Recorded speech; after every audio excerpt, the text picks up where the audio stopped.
Well, you all know me. You all know what I do in this game.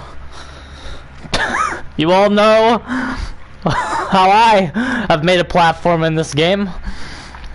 And that has by doing a lot of bitching. And this game is an unbalanced disaster, as we all know. However, in fairness, I already did a video where I buffed the shit out of all the shitty killer perks in this game. Like goddamn, just so many garbage killer perks, bruh. So much garbage. But the concept of a filler perk doesn't exactly extend to one side or the other, and that's the big secret about me, ladies and gentlemen. I play both sides, so I actually know that survivors have a lot of garbage as well. Like, they're not all really good. They're not all really good. They have a lot of garbage, and so I hate filler perks on both sides. I believe every perk in this game can be good if you buff it somehow. And I went through Behavior's crappy design on all of these shitty perks, and I tried my best to just buff. However, there were a few complete reworks necessary because Behavior's design is just so bad on some perks that there's nothing you can do to make them good because they have a shitty foundation. So, a few reworks here and there, but not a whole lot.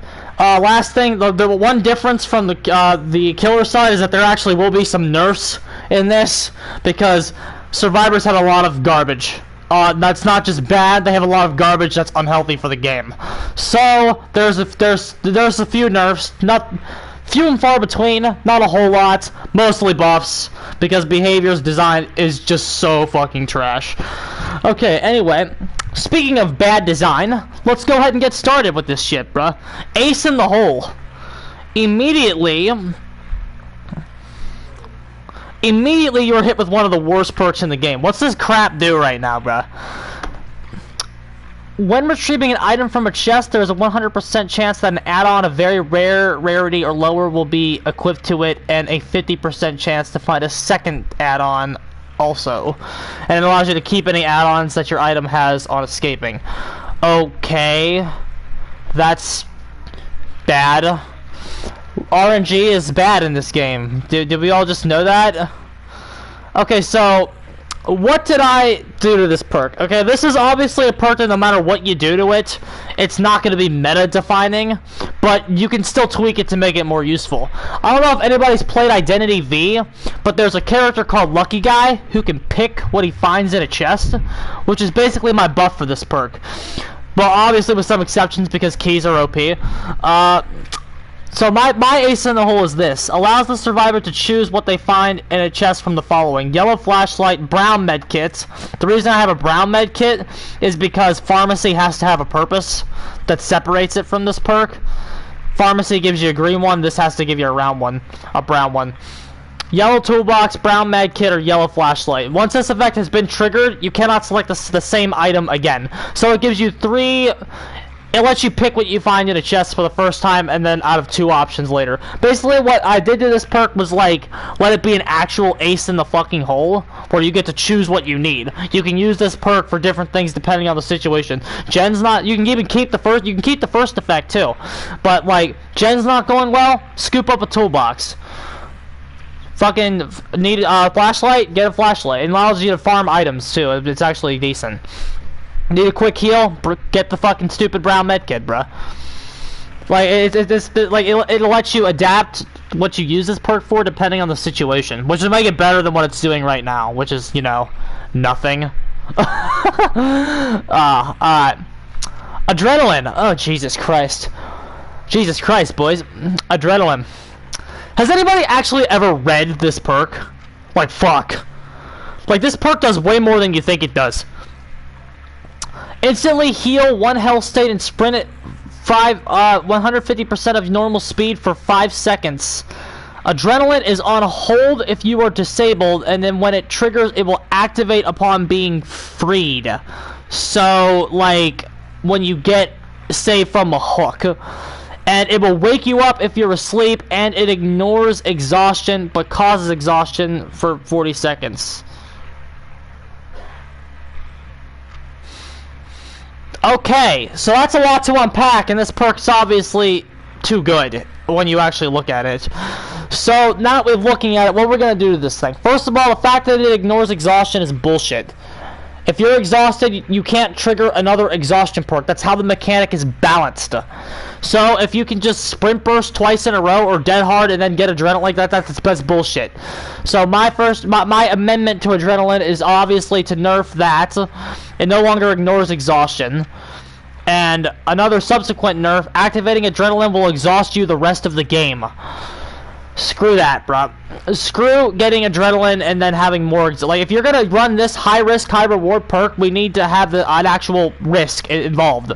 So if your adrenaline play fails, there's a lot of if your adrenaline play fails, you actually get punished for it. But by having adrenaline cause permanent exhaustion the entire game, you could actually, and it feeds into the high risk, high reward aspect of what the perk is supposed to be. There's no risk to adrenaline right now, and it even stores when it's on the hook, which is another change I would make.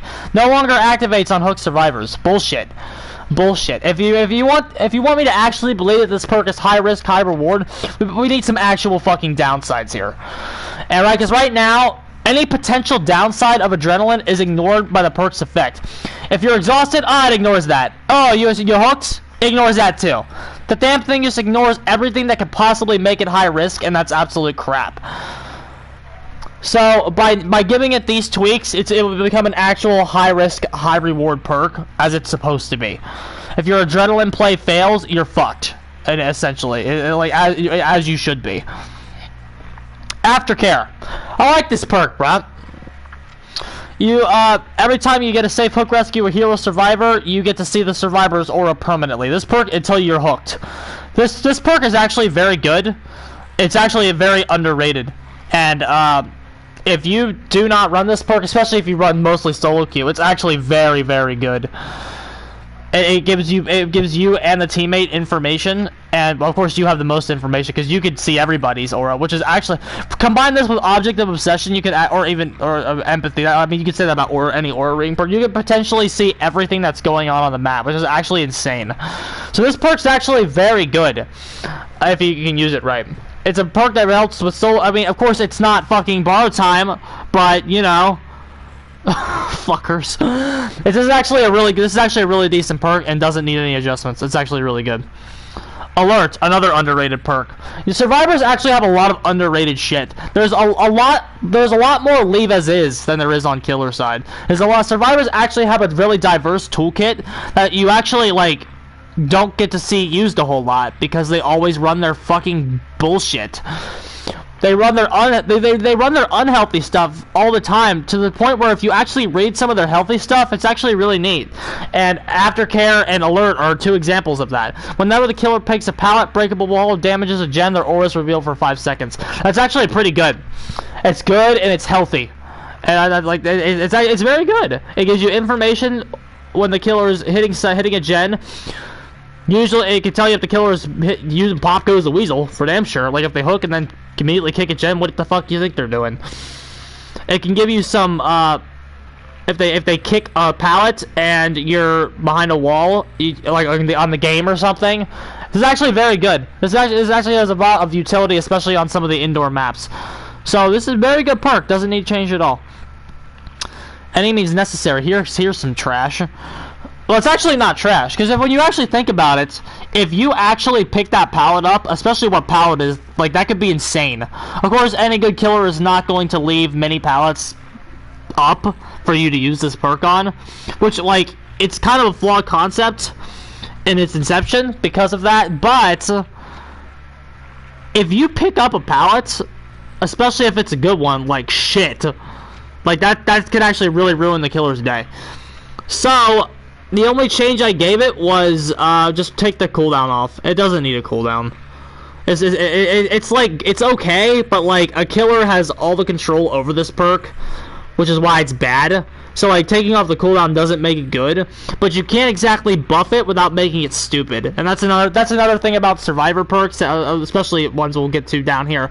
You can't buff some of these perks without making them or other perks insane. So you just kind of have to leave it. I gave it a small buff, but you can't really buff. If you want to buff this perk, you have to buff it in baby steps. And so I just decided to give it a cooldown. No, to take off the cooldown first. That's the first buff you could give it, and then see what that does, and then see what happens next. Next, Autodidact. Here's some fucking useless trash right here, bruh. For every successful skill check completed while healing a survivor, you receive a token for a maximum of 5. Each token grants you plus 15% bonus. Each token grants you a plus 15 bonus progression for a successful skill check while healing survivors. Great skill checks cannot be performed while using Autodidact. Okay. Not active while using a medkit. Okay, so here's my change to Autodidact. First of all, you get rid of that shit that says great skill checks can't be performed. Okay? My change is that tokens are now only acquired through great skill checks when healing survivors. You have to hit greats, because we're about to give it a nice benefit. And we're about to give it a nice benefit here to that. So when you get Autodidact can now burn 2 tokens to conceal a heal from being seen. So if you have 2 tokens, you can burn them to shield from Nurse's Calling. Which Nurse's Calling doesn't actually have a counter right now, except for Distortion, but who the fuck's running that? And you both have to rerunning it. So to actually conceal the full heal. So it's actually not even good at countering Nurse's Calling. Nurse's Calling has no counter, except being really good, I guess. But Autodidact being able to burn 2 tokens to conceal a heal from Nurses would actually be a good niche for it, because it doesn't have a niche right now. It's outclassed by botany knowledge in every single way, so you have to move its niche if you want it to be good. And countering Nurse's Calling is an effective niche that no perk has yet. So that's what we're doing with that. Babysitter. Oh boy, here comes some garbage, guys. This perk's trash, isn't it? When you unhook a survivor, the unhooked survivor leaves no scratch marks or blood trail for 8 seconds, and you see the killer's aura for 4. Both of you do. Okay. What the hell's that supposed to do? I don't really... Like, is it supposed to stop tunneling? I mean, I guess. I mean, it makes you the prime target. You get... but, like, I don't know. This perk's just not very good. Nobody runs it because it sucks. So here's what you can do to it. The first time you unhook somebody, if you unhook somebody from stage 1, it keeps this same stupid effect. When you unhook somebody from stage 2, it gives the survivor that you just unhooked second wind. That's what I would do to it. It would give the survivor that you unhook a passive heal, which would actually do wonders to stop tunneling. Although if you combine it with borrowed, it would only cures their deep wound. So that's a weakness of second wind in and of itself. But just giving babysitters something would help it do more than it's doing now, which is, nothing. This perk sucks right now. So if you give a survivor a passive heal, it helps counter Nurse's Calling, because you wouldn't have to actually heal somebody. And then if that effect becomes healthy, you can just make it permanent. Or maybe burn... Oh, there's a lot of stuff you could do with it. But I think this is a good start. Giving somebody second wind immediately upon being unhooked. Pretty good buff to Babysitter, I think.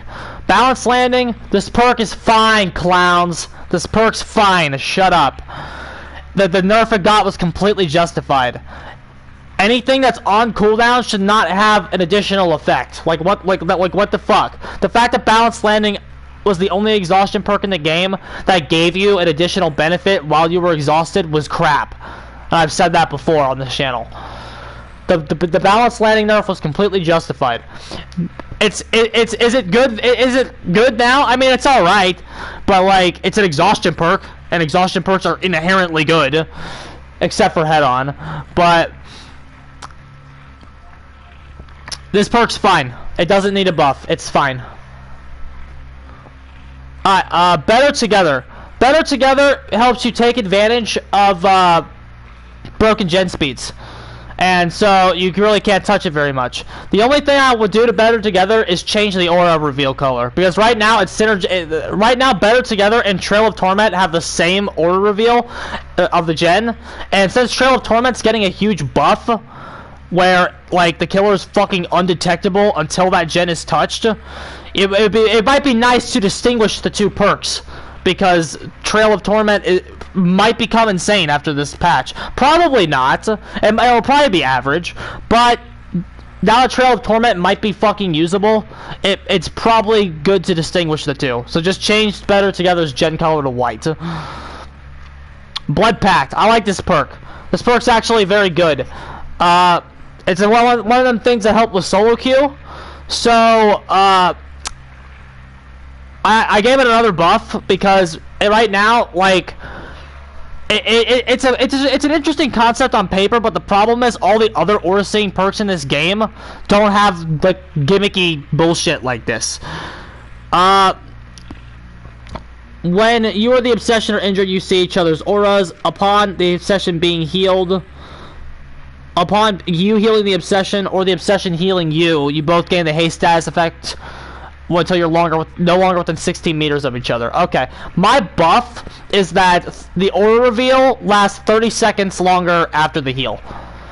That's my buff to it, because it wouldn't do much for it because the other aura perks are better, but just to like give it some benefit while you're healthy, this haste status effect isn't good enough to like justify you healing. The aura reveal is better, so like even having 30 seconds of an aura, it could give you enough information to help you spread out before the auras go away. The haste status effect doesn't do that. Allowing you to see the aura for an additional 30 seconds after the heal will allow you to better synergize your plays before splitting up again. And then again, you'll get injured again shortly after, so the aura will come back, but I think it'd be good. Boil Over. This perk's fucking annoying. Hey Lars, what's up, my guy? Well, fixing the survivor perks, bruh. I already nerfed adrenaline. Okay, this perk sucks, though. I hate Boil Over, bruh. Your struggle effects are increased by 75%, and all the auras of hooks are disabled by 14 meters. Fuck this perk, bruh. There's nothing more annoying than seeing this icon pop up on your screen. Okay, so, but the perk is admittedly weak. Even though it's annoying, it's trash. So, it does need a buff. The buff that I saw one survivor that I actually agree with, well, like, you can keep the 14 meters thing, but, like, you break out 4% faster. That's my buff to it. But reduce the struggle effects. That's the annoying part of the stupid perk. Like you can you get picked up, the killer knows you have the fucking thing, or you could just make it silent. You could make it silent. Like, right now, the killer knowing you have it actually cripples the perk and what it does. Well, I mean, the killer should know you have it because the hook should be disabled, but you don't have to tell him. You don't have to tell the killer. It's Boil Over, bruh. And if you want to ever see this perk go off and save your life, like, the killer knowing about it, especially with reduced struggle, would kind of suck. So the trade-off for killers is that we would get reduced struggle on this, so the perk would be less annoying, but it would be silent, which I think would be better. So it reduces the struggle effect, you break out 4% faster, and the last buff I gave to it was that it applies to the entire team. That bug, was that bug really that OP? When the Boil Over bug was in, it affected the whole team. Was that really that OP? No, it wasn't. You could slap that on as a base mechanic on the perk and it would still be bad. So those are my buffs. Applies to the whole team, reduce the struggle effects, and just have the survivor break out faster. That's why it would be less annoying to go against, which is always behavior's favorite thing, right? Less annoying to go against. Well, Boil Over annoys the shit out of me. So when you nerfing that behavior? Stupid. The answer to that question is never, obviously. Bond's fine. Leave it alone. It's really good. Borrow Time's really good. Leave it alone. Botany knowledge. Okay, my first instincts upon reading botany knowledge was to give it a buff, because 33% healing efficiency isn't that great, especially with like we're gonna live forever, like about to get buffed to fucking fix, to like. Yeah, like healing dying survivors by 100%. Like we're gonna live forever is getting a huge buff. So my first instinct was to buff botany knowledge too, to like compensate. But here's the thing: if you ever actually read botany knowledge, it says healing speed and healing item efficiency is increased by 33%. You can't buff that. The reason you can't buff it is because self-care's in the game.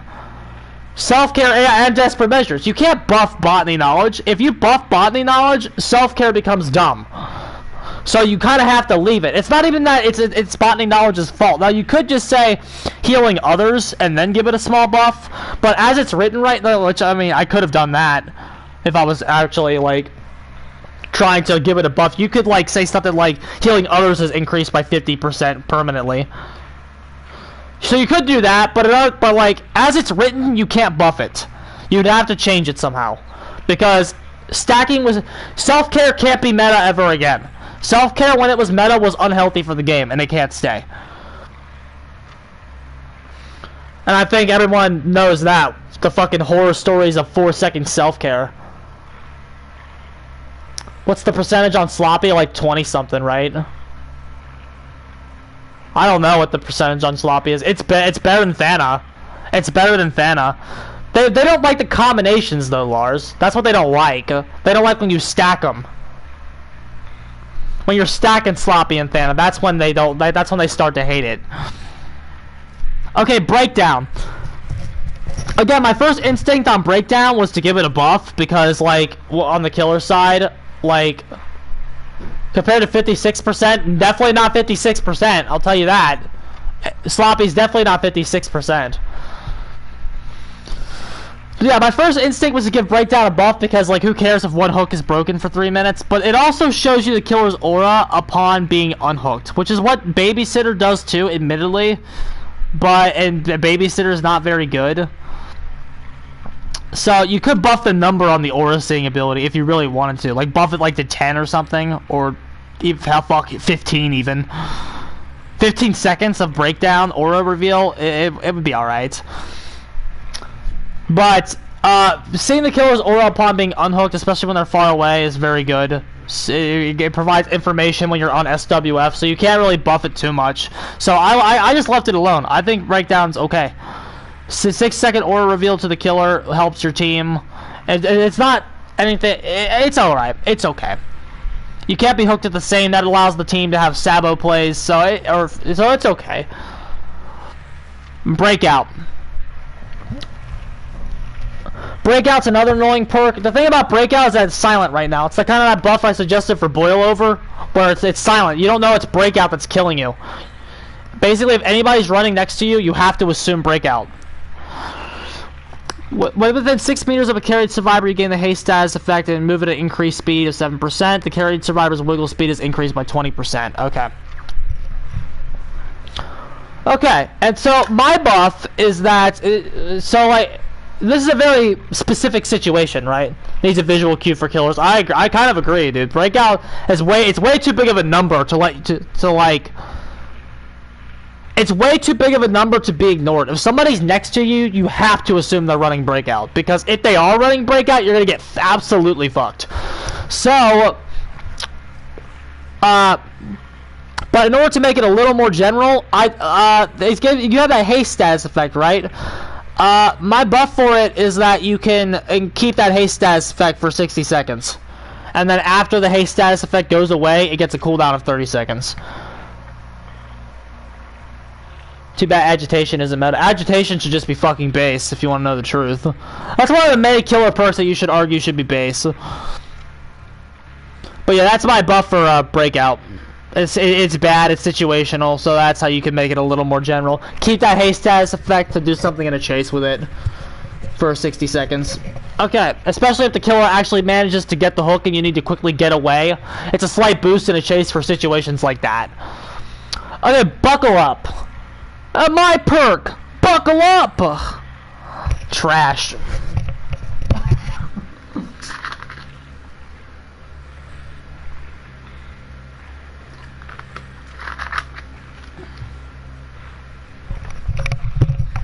Okay, so Buckle Up's terrible, right? What does Buckle Up actually do? Since I'm sure some of you forgot, what the fuck does Buckle Up actually do? Okay. The recovery progress of dying survivors can be determined by the intensity of their auras at a distance of up to 48 meters.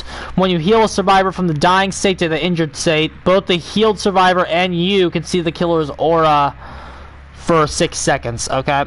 Alright, so my first thing is delete the 48 meters.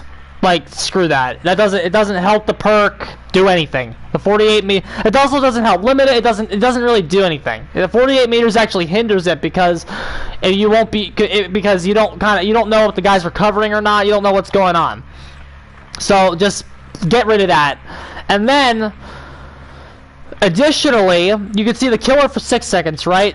Additionally, you and the survivor can also see your teammates for 10 seconds. That would be an effective buff. Just to kind of see what the hell your teammates are doing around the map. Anything that helps you see your teammates helps solo queue out. So, seeing your teammates for 10 seconds, especially if the killer's on you, or so like, okay, like here's the situation: you get picked up, you soul guard, OMG, so broke. You soul guard the killer swing. The killer then goes after the guy who picked you up, and now you have a deep wound and you know where your teammates are now. Immediately, you know exactly where to go now to get a heal / cure your deep wound and then hop on a gen. This would help you plan. This would help you not only help you get off the ground, but then help you decide what you're gonna do next because you'll know where your teammates are. You can see what gens they're hitting, even if it's just 10 seconds. You can see what gens they're hitting. You can see where they are to go get a heal. You can see all this shit. It'll provide information to you to better pick what you're gonna do next. You can see the killer and your teammate. So if the killer is even far away from you, you can see the killer walking to your teammate. Especially if you're on SWF. Well, if you're on SWF, you don't need this anyway. But if you get picked up, you see the killer's walking towards your teammate. You know it's safe to either heal up or get on the gen, depending on the matchup. Would actually be fucking okay.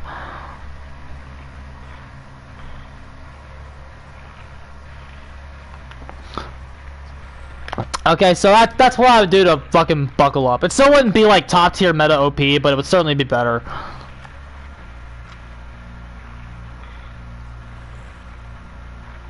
Okay, next, Built to Last. Built to Last is another perk that's hard to buff, and the reason for that is that items, especially toolboxes, have the potential to be really broken in their new form if you help them too much.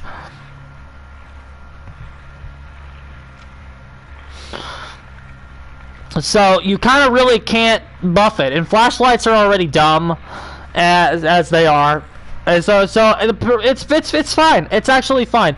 Healing a Commodious toolbox halfway up is actually really good. Half its charge. If you bring some like busted Ranger medkit or something, that's like another fucking 2 heals you can pop. So it's actually not bad. Again, it's not like crutch meta OP. But it's actually not bad. So it's fine. Calm Spirit. Reduces the chances of alerting crows, and your Calm Spirit overcomes the urge to scream. Okay, so my buff for Calm Spirit, I gave it a small buff. It already has an effective niche. It has as Infectious Fright continues to get better and better and better. Calm Spirit's actually good because countering Infectious Fright is actually a really solid addition. It's not just good against the Doctor. Anybody that uses Infectious, like Myers or Oni, even Pyramid Head uses Infectious, right? So, you don't really need to give it a huge buff. My buff is that when you would scream, it immediately heals a status effect that you have. Apart from Exhaustion and Exposed, of course.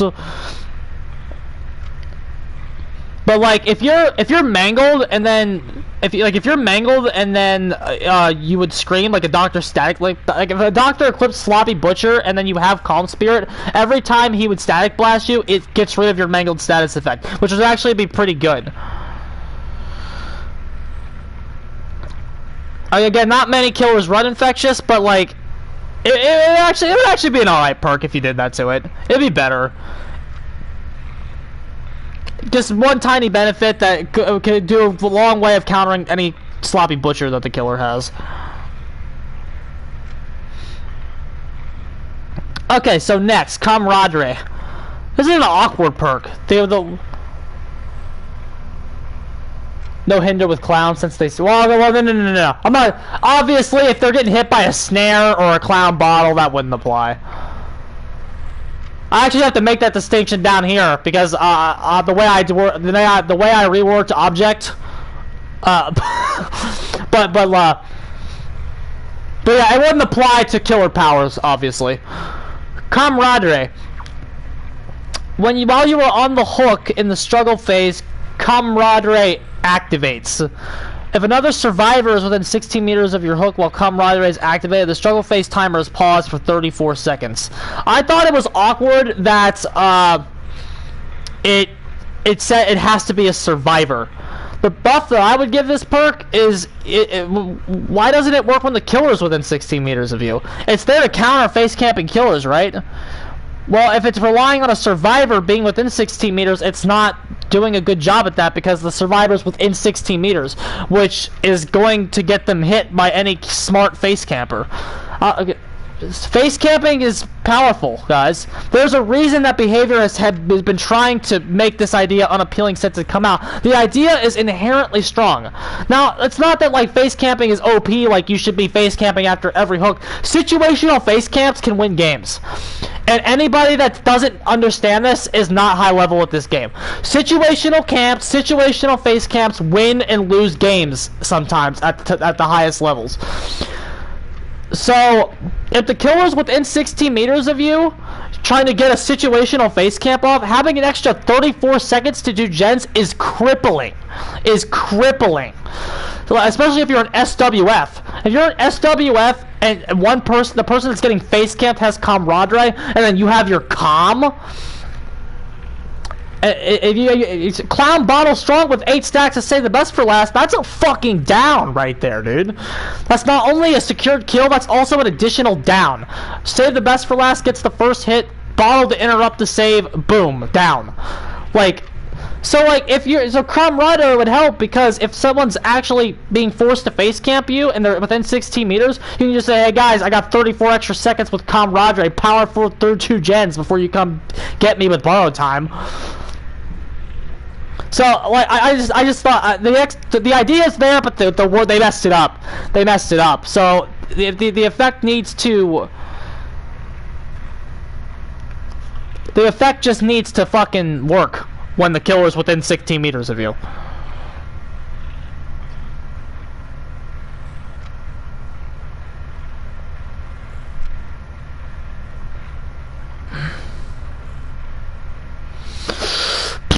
Okay, so let's save the game for the last. What are you talking about, Lars?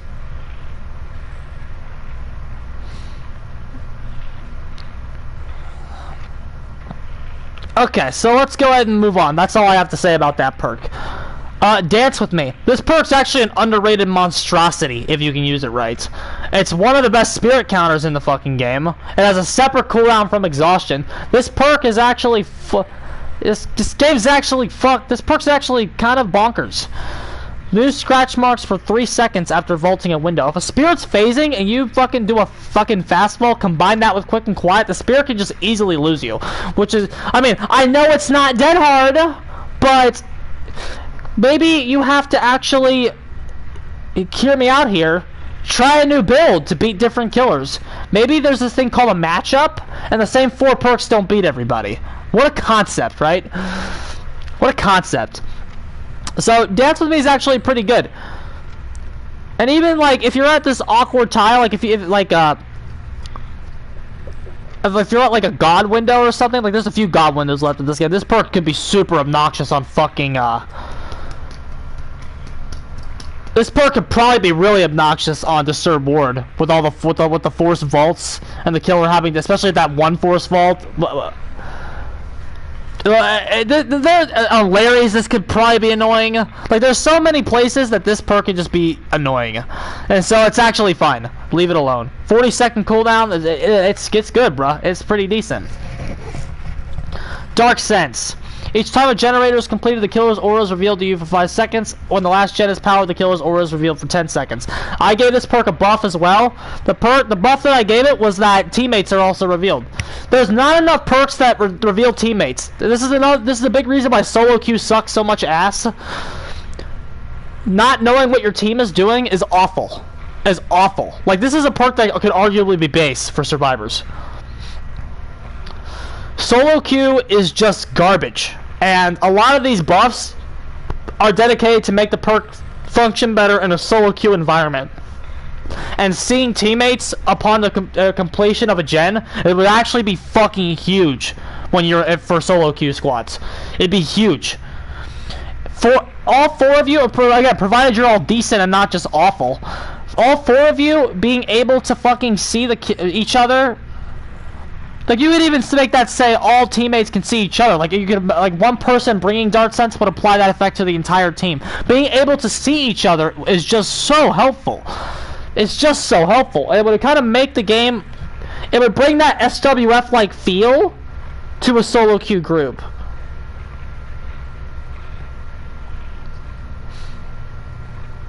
So, like I'm all for evening the balance. I'm all for buffing solo queue as long as we nerf SWF. So solo queue needs buffed, SWF needs nerfs. We need to find a healthy middle ground here, and this perk, Dark Sense, could help a long way with that if you gave it this buff.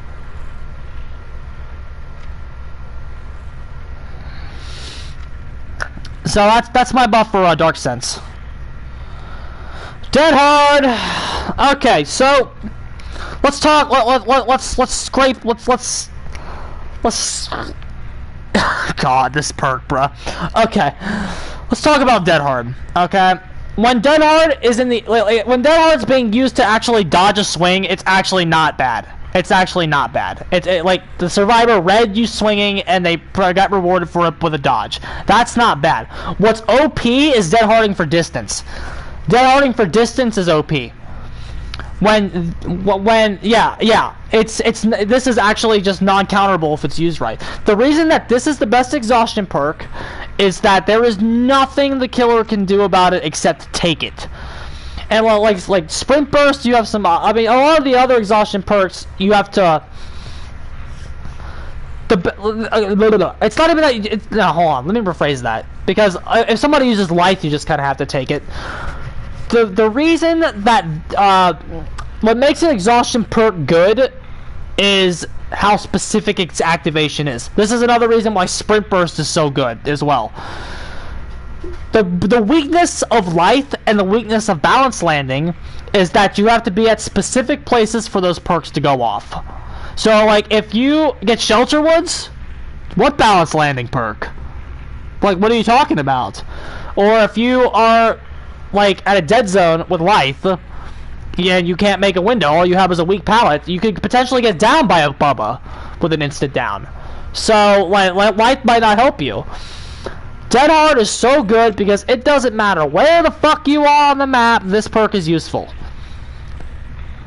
And you can be at the second floor of a building, you could be at the whiteout in the open. This perk can do anything. It can link so many tiles. The fact it gives you an extra hit point in a chase is insane. The game is inherently balanced around 2 hits. So giving the survivor a third one is busted. Okay, the perk is broken. Okay, but it's broken because of Dead Harding for distance. Okay, so what do we do to it? The problem with Dead Hard is that you can't, like, you'd have to give it a total rework. But it's not that Dead Hard itself is a dumb concept. It's actually okay on paper. The problem is that when you are treating Dead Hard with 40 seconds of exhaustion, that's what the problem is. The problem with Dead Hard is not the perk's effect, it's the 40-second exhaustion. It's the fact that you can see this perk every time you chase somebody. So my nerf for Dead Hard has nothing to do with nerfing the effect, it's nerfing the exhaustion. My nerf for Dead Hard I have right here is make the exhaustion of Dead Hard 100/90/80. It's twice as good, so you get twice as long exhaustion.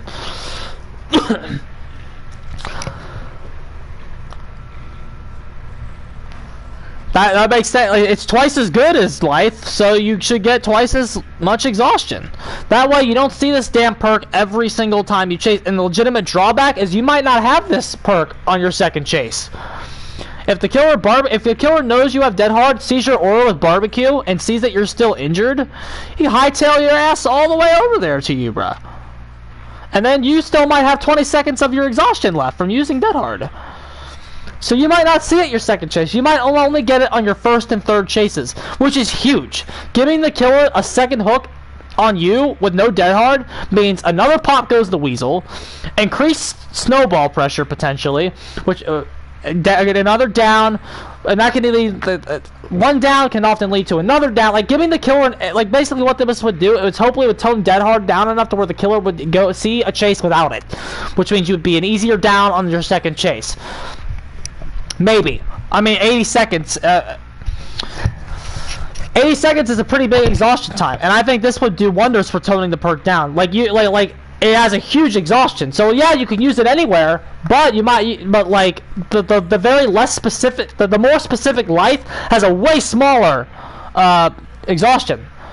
Twice, so like you could see life every single chase. I think it'd be good for balancing it out. So while you might not while Dead Hard can be used anywhere, it's not as like you don't have it as much. Like it would open the door for even like double exhaustion. Like, well, not really, I guess.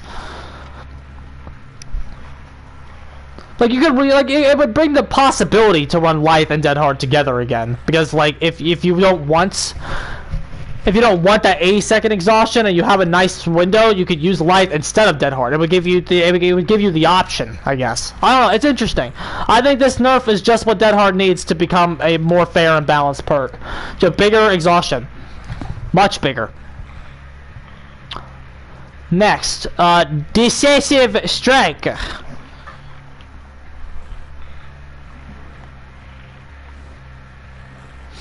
Decisive Strike, bro. Dead Hard to DS. Obviously, Dead Hard needs a small nerf. DS needs a lot of adjustments, okay? Now, before I shit on Decisive Strike, let's talk about the fact that this perk's almost perfect. It really almost is. The concept is perfect. The fact that it's used to stop tunneling, fine. You can have that. And also, it would be a really nice perk for the health of the game as well.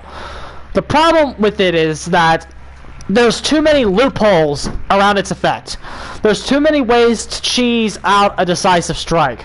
And even one Decisive Strike, this is what the devs seem to forget, even one Decisive Strike can absolutely ruin the game. Can absolutely destroy the game.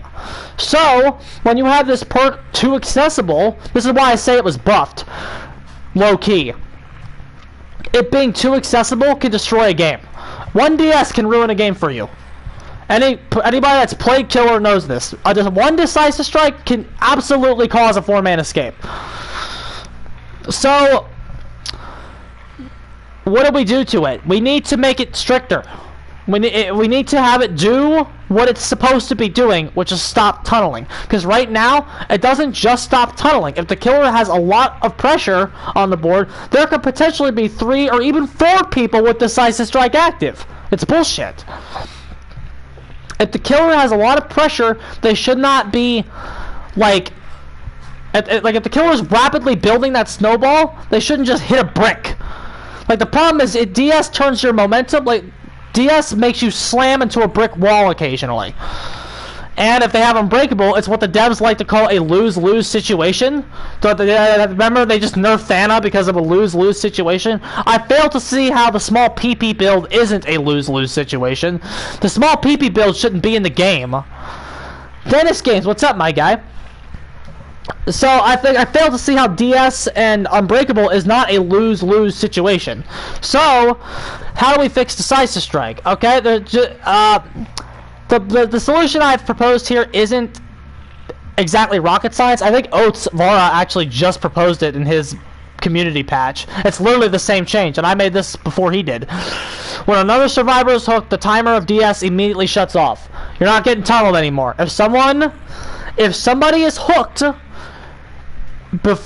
tunneling, I don't know if anybody knows this yet. I know, like, the definition of tunneling for survivors is very skewed because they have a perk that stops tunneling, that lets them stop a hook that would have happened when they were technically not being tunneled. So the definition is skewed. What's a tunnel, ladies and gentlemen? The tunneling is when you get off hooked, you get down and immediately hooked again. That's being tunneled. Or getting chased a long time doesn't mean you're getting tunneled, it just means you had a long chase. The killer has by definition tunnel vision when you're being chased for a long time, but you're not being tunneled. Being tunneled means you have to start actually getting into the tunnel. Going into the tunnel would be your first hook, right? You're not being tunneled if you haven't even gone in the tunnel yet. If the killer hooks somebody else, you're not being tunneled anymore, so your perk should shut off. Your anti-tunnel perk should shut off. That would be, so if the killer is building his snowball, he's actually getting rewarded for his plays. He can't just slam into a brick. And there's still ways to cheese that. If you get it down and somebody's still hooked, the killer could hook the guy and then the DS play could come. So, like, there's still ways to even cheese that. So the next solution I have is that if somebody jumps into a locker or touches a generator, touches the gen's the big one. Like, the locker one doesn't even piss me off. Usually if somebody runs into a locker, I'll burn their decisive strike because they're giving it to you for free. They're not even making you commit to a 20-second chase to actually then. If you're like, you're giving me your DS for free, I'm usually going to take it. So the locker one doesn't really bother me. But it can be annoying when you're in the basement, so yeah. What's really annoying to me is when the survivors when the survivor is fully healed and on a gen and they still have DS. Like, what the fuck is that? So the killer can, like, hook one or even two people and then down the guy that he hooked two times ago and still get DS. It's bullshit. So if you start progressing the fucking game again, it means you've had enough time to get away from the killer and start working on your objective again. DS timer shuts off upon touching a generator. Those two small changes would make the perk way better. Like, just go look. Just go look at my last stream. So many survivors, like three different survivors in like 3 different games just sat on the gen. They just sat on it, bruh. Like, because they have a perk that gives them 60 seconds of invulnerability, and it's trash. Fucking hate DS, bro. Such an unhealthy perk in its current form. Alright, Deja Vu. Let's move on. I don't want to bitch about DS the whole time. Deja Vu, boys. What does this nonsense do? This is actually kind of a good perk for new players. The auras of 3 gens in the closest proximity to each other are revealed every time a gen's completed and at the start of the trial. It's actually a very solid perk. Deja Vu is actually underrated. It's not like meta, it's not like super underrated, but like the fact that this perk can actively tell you when you're about to 3-gen yourself is actually pretty good. Like, especially when you're new. So I left this perk alone. Stopping 3-gens is very important for survivors, and this is a perk that really helps you do that. So it's fine, leave it alone. Deliverance is fine, leave it alone. You get a safe hook rescue and you get a powerful effect before doing it. It's fine. Desperate Measures, 14%. I was worried about this perk, and it kind of does eat Sloppy Butcher alive, but the meta is changing because of Ruin Undying. Undying is shifting the meta in favor of Ruin again. And the idea of the snowball. Desperate Measures does nothing to stop the Ruin Undying meta that's happening right now. The perk's actually fine, I think. Sloppy Butcher is like mid-tier now. It's barely good. Like, you're not trying, like you're Like, yeah, like the race still uses it, Ghostface uses it, Myers can use it, Pig can use it. Like, killers can use it, but if you're using Sloppy Butcher in 2020 in a post-Undying era, like, Undying is really a new era for this game. If you're using Sloppy Butcher in a post-Undying era, it's because you're missing something in your build that Sloppy Butcher is there to rectify. Like, you're missing Ruin or Undying. That's what, like that's what it's there for. The only character I still actively run Sloppy on is Shitslinger. Yeah, Shitslinger can use it. Shitslinger can use it. But, like, Desperate Measures countering Sloppy Butcher in 2020 doesn't mean anything to me because Undying is in the game. Undying and Ruin are killing your gens. Killing them. Well, Ruin's killing your gens. Undying's helping Ruin stay alive. Like, Undying is killing your gens. So, yeah, go ahead and heal. Let Ruin kill your gens, bruh. Go right ahead. We don't care. Like, yeah, 56%'s insane, but like, who's not getting chased? If everyone's injured, a down's probably going to happen shortly after. So, that heal isn't helping you that much, especially if you're playing against a Bubba or a Myers or something, somebody that can instantly instant down you. Fucking, like Desperate Measures is fine. It doesn't really need any adjustments. The whole anti-healing thing is, I mean, it's still there. Ghostface uses it, Wraith uses it, and Shitslinger uses it. So Sloppy Butcher's still good on those characters. But, like, the meta's shifting, and, like, in a lot of people's builds, a lot of the stealth killer builds of 2020 are Ruin, Undying, Pop, and then Nurses. Like, they just forego Sloppy altogether.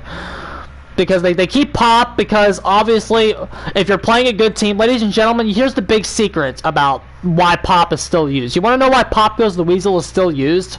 Because any good team has Ruin and has all 5 of your totems gone within 4 minutes. For real. So, like, any good team has Undying and Ruin gone within 4 minutes. So, you have to have Pop as a backup. Pop Goes the Weasel in your perk slot not doing anything is better than Fire Up doing something. Trust me. Because the games where you need Pop, you're going to be so upset when it's not there. The games where Ruin and Undying go away in 4 seconds, you're going to be very upset Pop is not there.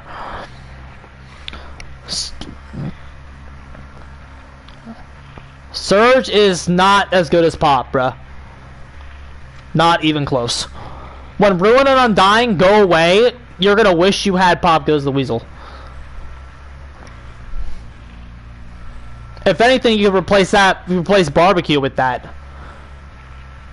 Having Pop Goes the Weasel as a backup for Ruin Undying is so good. Because any good team will get rid of it. Any good team gets rid of it really quickly. Because here's the thing, it doesn't actually need nerfed. If Undying had Thrill of the Hunt's effect, then it would be broken. I'll say that. That's taking it too far. If Undying gave a noise notification to the killer, but the fact that it's only an aura reveal means you could easily miss it. Especially when you're busy in a chase with somebody. If it was a noise notification, then the perk would be broken. But I don't know, we're talking about Undying in a video about survivors. So yeah, Desperate Measures is okay because the meta's shifting to where it doesn't actually counter the meta, so it's fine. Surge is instant gen regression. Who cares if it can pop the wrong one? Sometimes you need a gen that's halfway across the map, and Surge doesn't help you do that. Surge is barely mid-tier, bro. It's not good at all. Detective's Hunch, yeah, and they can get rid of your Undying with Detective's Hunch. They pop one gen, bruh. I don't know how many people watching this video have ever run Detective's Hunch. Detective's Hunch is disgusting. It gives you info where, well, so what? That's what barbecue's for. Like I said, it's a barbecue replacement. Surge is not a pop replacement, it's a barbecue replacement. It's in the same niche as barbecue. Of telling you where they are when you're in advantage state. And even then, it's like debatably not even as good as Thrilling at that. It's like the 4th best perk in its own niche. It's barbecue is the best, followed by thrilling, and then surveillance at third, and then surge at fourth. Like it's the fourth best perk in its own niche. That's terrible. Anyway, so I don't know if anyone's ever run Detective's Hunch, but Detective's Hunch is actually insane. You can destroy all the totems after one gen pops on certain maps. On maps like Coal Tower, one gen pops, you can see every totem. And if you're on SWF, it's even more broken, because you can be like, oh, there's a totem in the Killer Shack. Totem in the Killer Shack, guys. It's like, Detective's Hunch can be used by an SWF to just fucking lambast totems. It is amazing to me that any Hex perk gets nerfed with Detective's Hunch and Small Game in Dead by Daylight. It's absolutely insane to me. These Detective's Hunch and Small Game are both low-key insane, and no one talks about them. Totems get fucking destroyed with those things in there. Surge procs Ruin, who cares? Ruin procs itself if you're a good player. So, Detective's Hunch is fine. Distortion. Hide your aura when it would be revealed. The only problem I have with Distortion is that it doesn't have any way to regenerate tokens. That's why it's kind of weak. It starts for 3. It starts 3, and there's no way to get them back. So, my slight buff is that a successful hook rescue will add a token to Distortion. Obviously capped at 3, but this perk, it's decent. It just needs a small tweak, slight buff to regenerate some tokens, keep it effective in the late game. Because if the killer's running barbecue, the first 3 hooks will have this perk gone, so it doesn't really do much for you. Or like, you could hide in a locker to save the tokens for late game, but then like, what's the point of even running it in the first place if you're gonna hide in a locker to negate barbecue? I guess you could like let the first hook proc the barbecue and that lets the team know you have it, and then start avoiding it with lockers until late game. I don't know. Just give the perk a way to restore tokens, and then you don't have to do dumb shit like run. You don't have to do dumb shit like do what you would do to while the perk isn't active, I guess. Diversion. Perks like this are perks that, like, this is something Scott Junn and I actually agree on. There's not enough perks like this in Dead by Daylight. Survivors should be, like, the role of Survivor should be less about kiting and more about using your brain. The problem with Survivor is that it's so brainless right now. And, you can just fucking kite the killer for fucking 4 gens. That's always been the problem with Survivor to me. Survivor should be about using your smarts and your wit versus your ability to press the X button near a pallet. And to use your dead hard. There's not enough perks like Diversion in Dead by Daylight. So, when I read it, Diversion, I understood why. Staying within the killer's terror radius while not in a chase for 45 seconds activates Diversion. Okay, let's talk about why that's a problem. One, within the killer's terror radius immediately makes the perk matchup dependent. So no Wraith, no Ghostface, no Myers, no Pig. It immediately negates, and as Undetectable gets better and better with perks like Trail of Torment, Tinker, as Undetectable continues to get more and more perks that proc it and they become stronger and stronger, the killer's having a terror radius less and less. I'm also foreseeing that Insidious is also going to get some kind of rework in the future, which is going to let it be able to give you an Undetectable while moving to avoid this face camping shit that you see with it all the time. So, so like as Undetectable gets better and as Oblivious gets better, and like as these status effects come in, stuff like that procs off the terror radius becomes worse and worse. So you already don't have access to Diversion under a lot of situations. So, okay, but like, so like, that's the activation condition and why it's bad. Okay, what are you getting? You throw a pebble, right? Remember that meme, it's a pebble? So you throw the pebble, it creates a distraction at a distance of 20 meters, a loud noise notification, and fake scratch marks. And then its timer resets once it's been used. Okay, so my Diversion is this. No activation condition. You can use it whenever. It has a cooldown of 80 seconds. Because this perk's only a meme because like you'll see it once a game and it doesn't do much for you when it's used. You're going out of your way to stand in the killer's terror radius for 45 seconds for a noise notification that when a killer has momentum, they might just straight up ignore. That's the problem with these this bait shit. The killer can just ignore it.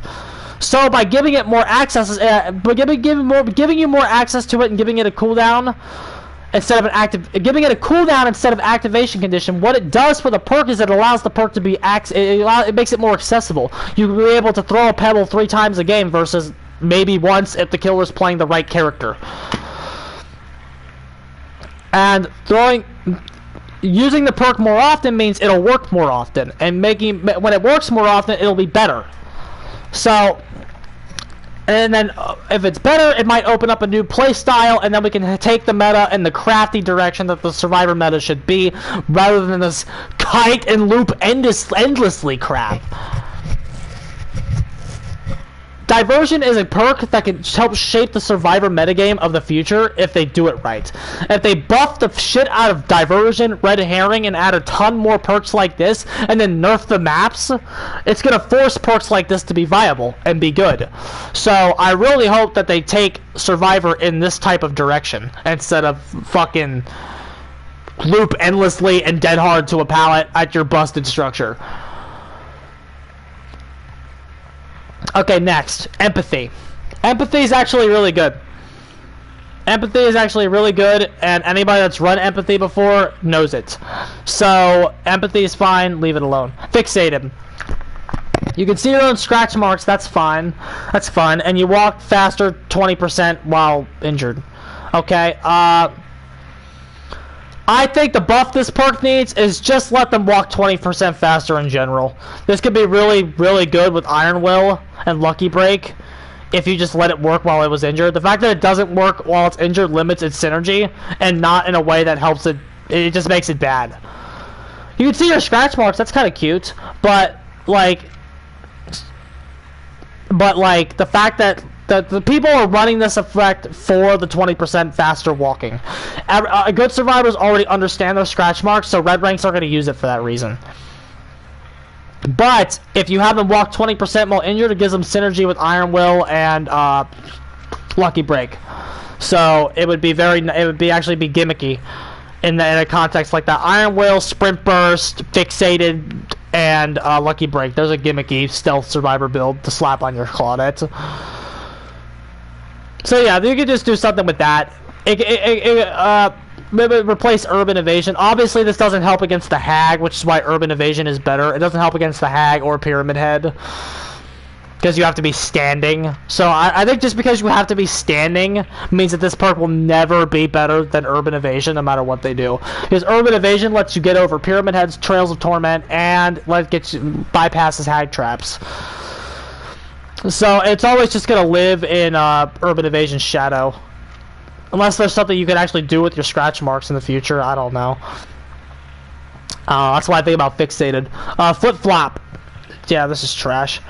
While in the dying state, 50% of your recovery progression is converted into wiggle progression, and you're picked up for a maximum of 50%. One of the main problems with flip-flop is that the killer has to slug a specific survivor in order for it to do anything. Yeah, this could have some crazy synergy with like Boil Over, but like the killer has to slug. And the main problem with slugging perks is that you don't know who the killer is going to slug. Now, for something like Unbreakable, that helps balance the perk out, because Unbreakable, although it's slightly tipped in the survivor's favor, Unbreakable is a massive effect where you get to stand up. That is so busted and negates and killer snowball in ways that I've already described on this channel.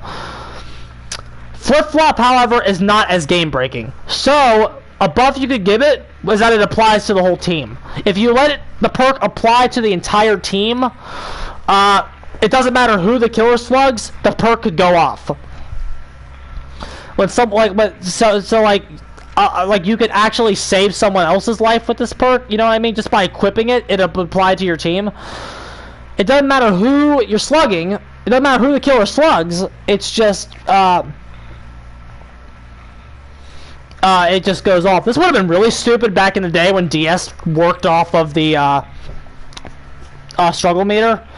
If you put this perk in the game, back when DS worked off of that, you could get every survivor an instant DS if they had flip-flop, which would have been crazy good.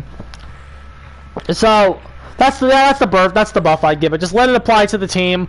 It might save your life it might save your teammates' life when they get slugged. That way, whenever the killer starts slugging, it would work. Because the problem with this is that it will never defeat Unbreakable as the SWF anti-slug perk of choice. But if you're in solo queue, it'd be a nice quality of life change that would help make it better. For the people's actually alright. I was worried about it when it was announced because insta-heal was busted. But that 90 seconds of broken does seem to dissuade survivors from using it. And especially as with things like Blood Echo in this game, it actually just straight up has a bad matchup. Like for the people against Legion's actually really bad. Because you just get so like it actually has some bad matchups. It's actually interacting with this game quite well, so it doesn't really need changed. It's actually a little on the bad side. You can actually buff it, but like it is insta heal, so you can't buff it that much. The perk's actually alright. It's doing what it's fine. It's a brutal late game perk. Great synergy with Dead Hard, which obviously helps the perk stay good. The perk, it will never be bottom tier because insta heal is not bad. Procking an insta heal and then still having a Dead Hard, like it's kind of good. It's very good late game, very good. The problem is it's not good anywhere else in the trial. And if the killer starts winning the game, this perk is useless. It's kind of a win more perk, which is kind of its issue because it has to be late game. Now, granted, also Noed counters it, which also sucks. Getting countered by Noed is never something you want to hear about from a late game perk. Yeah, Noed shits on it, and Noed will probably always shit on it if it keeps any instant down effect in the late game. So being countered by Noed kind of means that you're not going to see a lot of play. Head on's fine. Could debatably use a buff, but it's annoying and promotes toxic gameplay. So it kind of needs a buff, but it doesn't deserve one because it promotes a lot of toxic behavior. So it's fine. Leave it alone. Hope. Okay, Hope's actually okay. Hope doesn't have a lot of users, but the people who use it swear to God it's like really good. So I gave it a slight buff. My buff is this. Well, okay, Hope, what it does right now is it procs when the exit gates are powered for 2 minutes. My buff for Hope is this. Hope activates upon the completion of the 3rd generator, and it grants 2 minutes of haste, 7% that only drain when you're running. Help make it...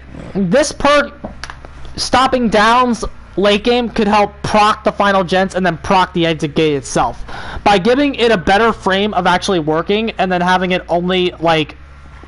It turns it into a resource. It gives you survivors a 7% haste resource that they can help them with late game.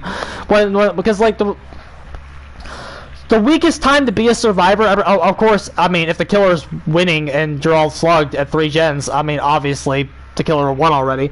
But like the weakest time for the survivor role is when there's 1 gen left, and everybody knows that. So there needs to be more survivor perks that help with that.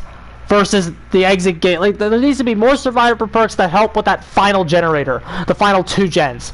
So Hope activating here with 7%, that can go a long way for making it pallets and extending a chase in that late game just a little bit longer to help proc a gen or proc the exit gate. So Hope having this effect would actually make it a lot better. Versus it only working for 2 minutes when the gens are already done and that hard part of the game is over. That's what I would do to it. Inner Strength's also, another perk I was worried about on release, but like, oh god, survivors need it now. Survivors need this perk now. The Ruin Undying meta is brutal. And any incentive that you can slap on your team to fucking cleanse any dull totem you see, survivors need it now. So it was a little worrying when it first came out, but like it's fitting into the upper echelons of the metagame pretty well. And the Ruin Undying meta, it's a perk that can arguably be viewed as very important. Just any incentive to get them totems, survivors kind of need now. You could honestly make another perk like this. I don't know what you would do. Fucking break a dull totem to cure your exhaustion. Same thing.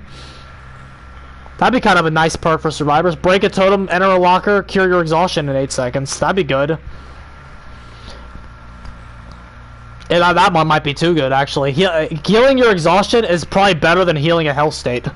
So, with Dead Hard, oh fuck yeah. Oh fuck yeah.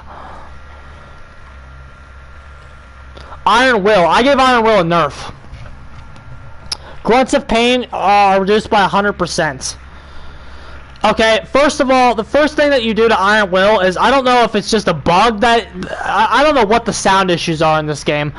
Iron Will should not work when you're slugged. I don't know if it does, or I don't know if that's just a bug, but survivors should always make sounds when they're on the ground. Always. The sound... like... Fucking Claudette's a loud-ass bitch, and if she just made more noise when she was slugged, finding her would be a lot easier. Okay, but the nerf that this perk, like survivors just get it base anyway half the time because of all the sound bugs. But the nerf that I gave this perk is that you put it on a timer. One of the things that I think is really bad about this game, and like what makes a big chunk of this game so unhealthy, is that being injured isn't good enough. There's not enough incentive to heal. Being injured is just not bad. It's not that it's good, because it's not, but it's just not bad. And Iron Will and Dead Hard are the two biggest reasons why being injured isn't bad. There's no... Running Iron Will means you won't give off Grunts of Pain, and running Dead Hard, especially if you combine it with Lucky Break, well, the blood isn't that big of a deal because you have Dead Hard. But plus, the blood's really dark unless the killer's running fucking Bloodhound, but who the hell's running that? Because that perk fucking sucks. So like Iron Will negating the sounds is huge, and then if the killer does find you, you have Dead Hard to a pallet. So that's why Lucky Break is the least necessary of those perks. But like, just give it a timer. Your incentive when you're injured should be to get healed, not stay injured for a benefit of a perk. It's insane that this perk is this. Iron Will and Dead Hard are the biggest reason why being injured is not bad, and so that's why I believe those perks need toned down a little bit. And again, it doesn't nerf the effect. It just means go get your ass healed. Making Iron Will limiting Iron Will with resource management is a nice idea, right, Billy? Hillbilly thinks so. Hillbilly thinks resource management is a great mechanic. So it's like giving Iron Will. Ideally, you could flip Lucky Break and Iron Will. Lucky Break is the one that can be permanent, and Iron Will is the one that needs a timer. The fact that Lucky Break has a timer and Iron Will doesn't is just proof that the devs have things ass backwards. Anyway, moving on. Kindred. Kindred is a perk that I actually believe should be based on survivors. Making Kindred base for Survivor would help solo queue so much. This perk is actually very, very good. It's the Survivor version of Shadowborn. Every Survivor, like any Survivor or anyone that's played Survivor, loves the perk. It's really good, but it's just not meta. Like, SWF doesn't need it, so that means you're not meta. If SWF doesn't need you, you'll never be meta. Good survivors don't even need you. But like, just having the added benefit, especially seeing the killer when he's face camping, that's the best utility it has at top level. But so my idea for Kindred's to make the damn perk base. But now now that you made the old effect base, the perk now needs a rework. So here's what I did to it. My Kindred is this. In addition to the old effect being base, whenever the killer is within 16 meters of a hooked survivor, Kindred activates. All survivors individually, so if even one person brings Kindred, this effect applies to the whole team. Whenever a killer is within 16 meters, Kindred activates. All survivors individually are now granted aura reveal of the killer for the amount of time that he was within 16 meters, ignoring undetectable. So, if Ghostface is face camping and he face camps for 20 seconds, every player on the map will see Ghostface's aura for 20 seconds. It punishes the killer for face camping the exact amount of time that he face camped, if someone has it. Running Kindred allowed the kill, the kill. You could see the killer's aura in a chase. It just makes tiles unmind gameable for the killer. So if the killer face camps, he's fucked in his next chase. Especially if he face camps for like 30 seconds. If he camps for 30 seconds, he's fucked for like 30 seconds. And any survivor is undownable. Giving a survivor perma aura reveal at a fucking TL. Or a, not a TL, that's still kind of weak. At a long wall jungle gym, or even a long wall short wall, busted. That would be busted. And so, it would be a nice punish for the killer for face camping, and it would really affect how the stealth killers play. So, if they face camp, they were up shit creek without a paddle. There's a reason why Object of Obsession used to shit on them. So, if you do that, they're just fucked for half a minute, which is brutal. That's a brutal. Well, this perk would be a brutal punish to face camping. Alright, leader. Leader's okay. Increase the survivor's healing, sabotage, unhooking, cleansing, exit by 25% when they're in a range of 8 meters from you. 25% cleanse to healing, especially stacking with other stuff. It's insane. Unhooking's good, cleansing, totems. Especially good in the Ruin Undying meta. So this perk still has synergy. It's still dealing with the meta. Effect persists for 15 meters. This perk's alright. It's you can leave it. Left behind. When you are the last survivor remaining in the trial, the aura of the hatch is revealed to you for 32 meters. Ha. Okay, well everybody knows I hate the hatch mechanic. The hatch mechanic should be gone. No perk killer or survivor should even touch the hatch. Because that's a mechanic we need to get the fuck away from. Unhealthy, toxic piece of shit, RNG, chance, luck-based mechanic. Get it the fuck out of the game. The fact that this awful piece of shit has lasted for 4 years is just awful. It's just fucking awful, bruh. Fuck. The hatch has been in the game longer than some African children stay alive. And that should fucking tell you why we need to get it out of the game right there.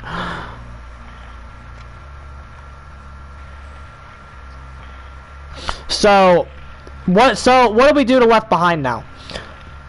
Okay, so Left Behind, okay, so the idea is that when you're the last survivor in the trial, right? When you're the last survivor in the trial, you have a my Left Behind is this. But if you're the last survivor, if all survivors leave you behind, so you have to be winning. So this perk gives no benefit to when you've lost. If all the survivors leave you behind and you are on the hook, you are granted a 100% chance of escaping, regardless if you're on stage 1 or 2. So basically, what this would encourage you to do is if the killer has no ed, and you're on the hook and you got left behind, just tell teammate, I got left behind, just go ahead and go. So then your team can leave. It encourages your team to leave, and then you get a free Kobe. So the gates open, you get a free Kobe, and which obviously would synergize with your decisive strike, DS, boom, gone. So basically this would be a help deal with no-ed. It would help you. It would help get your team out, and like, you know what I mean. It would help get your team out and still let you have one final chance to escape if the killer is running no-ed. Because no-ed's the only reason why your team would leave you behind. Lightweight. Scratch marks stay visible for 3 seconds less. This perk's not very good. So in addition to that effect, your footsteps become more muted. Obviously this would assume that sound gets fixed and we can hear survivors' footsteps again. But just mute the footsteps a little bit, give it a bass effect all game, make it harder for the killer to tell if you're up above them. Just it could be alright. It could be gimmicky.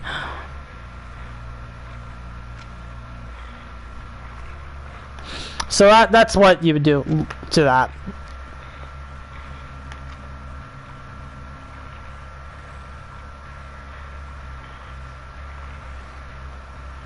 Okay, next, life. Life is obviously fine. Leave it alone.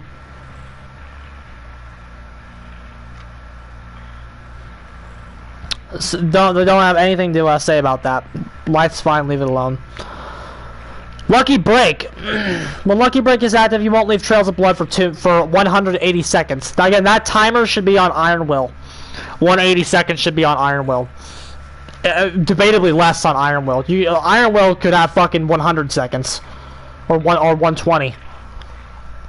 Lucky Break could debatably not have a timer, but the perk's all right. It's fine. It doesn't really need a buff, but if you were to give it a buff, just remove the timer. It doesn't help that much. The reason I will say this: the reason that Lucky Break has to have a timer is because Iron Will doesn't. So if the two didn't have a timer, they'd be insanely good. So again, just give Iron Will a timer, and then you can buff Lucky Break to where it doesn't have one. Moving on. Medal of Man. Okay, this perk is trash, but you ain't looking at me on how to buff it. I ain't buffing this piece of shit. I'm not buffing this perk. This perk can't come back. This perk is exactly where it needs to be, and that's bad. A perk like this cannot be good ever. So we tried, guys. Metal Man was in the game for about a month, and it couldn't stay. So it's not coming back. You're not gonna hear a buff suggestion for that perk from me.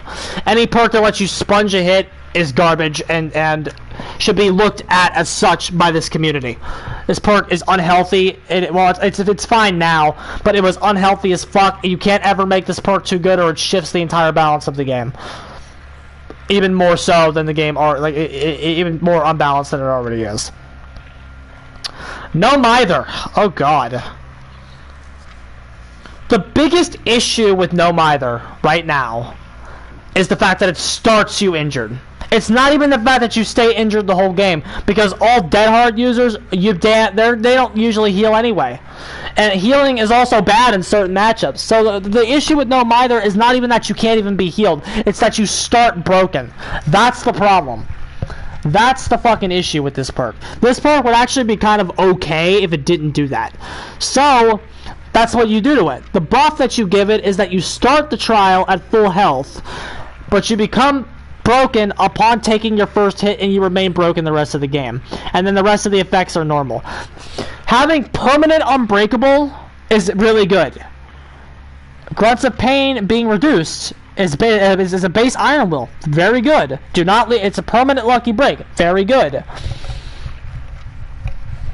So, like, if you just the problem is that by letting the killer know you have this perk, it immediately plunges it to the depths of hell, because the killer goes, oh, No Mither, that's easy. I'll just fucking get that guy. He'll be my first down. The problem with it is, like, giving the killer an easy first chase is how they begin their snowball. It makes the killer's early game easier. If you let the killer's early game get easier, that's the best thing in the world for them. Because I know idiots like Otofu don't think the early game matters. Oh, it does, motherfucker. Yes, it does. So, and if you don't think the early game matters for killer, just run No Mither. See what happens to you. See what happens to you, motherfucker. If the early game didn't matter, this wouldn't be necessary. Like, this perk would be better. But since this perk is the worst survivor perk in the game, there's a reason why. And the reason why it's the worst survivor perk in the game is that it gives the killer a definitive early game advantage. And the early game is the most important time when you're a killer. You have to get moving.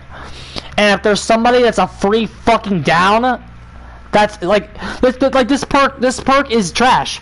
It's like literally one step away from saying start you slugged. Like, literally. That is so good for killer.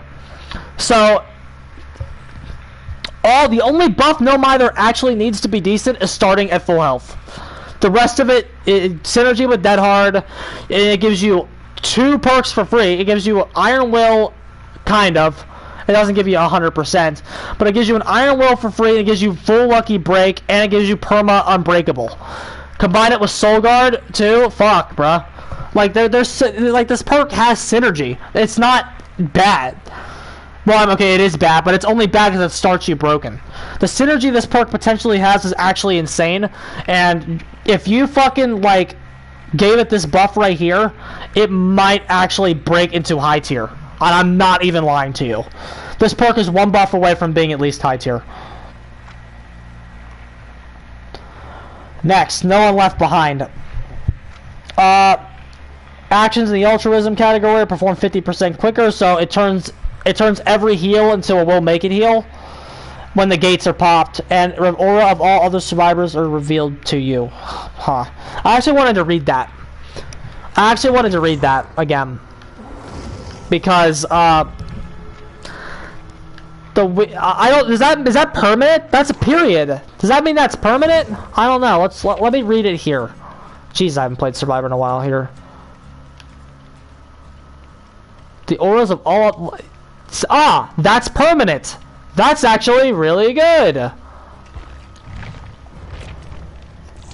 Okay, so how do you buff it? Make it last longer. Make this perk start as soon as there's 2 gens left. Like I said earlier, there's not enough perks that help survivors in that critical moment. Having tons of quick heals late game could really help you finish the killer off. There's not enough perks that help survivors in their weakest moments. Survivor right now, I don't know if anybody knows this, Survivor right now is about staying on top. It's because you start on top. So what's meta for Survivor right now is holding your lead. Survivors don't have options to recover when they start falling apart. When Survivor start, this is probably one of the biggest problems with Dead by Daylight itself, because the Survivors DC and early quit outs because Survivor doesn't have a lot of comeback potential in its role. If the killer starts winning, like, I mean, of course, I mean, they do. They have DS and Borrowed and Unbreakable. Like, some of the Soul Guard, like, a lot of these perks can really change the game. But, like, they can do that. But, like, how many plays is Soul Guard and how many games is Soul Guard Unbreakable helping you come back versus helping you secure a win? That's what I mean. Survivor right now is more about staying on top from your starting position. You start the game winning. This is like again, the sides do not start on even footing, and that affects how they play. Alright? Survivor starts off winning, Killer starts off losing. Alright? You start the game losing when you play Killer. You start the game winning when you play Survivor. Killer, his job is to fucking flip the switch as fast as fucking possible. If Survivors start losing, since a lot of their perks are dedicated to fucking staying on top, like fucking Adrenaline's in the meta build, they expect to win their games. When Survivor's playing well, they expect to win. That's how Adrenaline's lasted this long in the meta. If Survivors had a challenging game, they would definitely need that 4th perk slot. But they don't, because they expect to win. A perk like No One Left Behind, clicking when there's 2 gens left to help push those final gens, would help Survivors maybe come back. And help them at their weakest. I think there's not enough perks like that.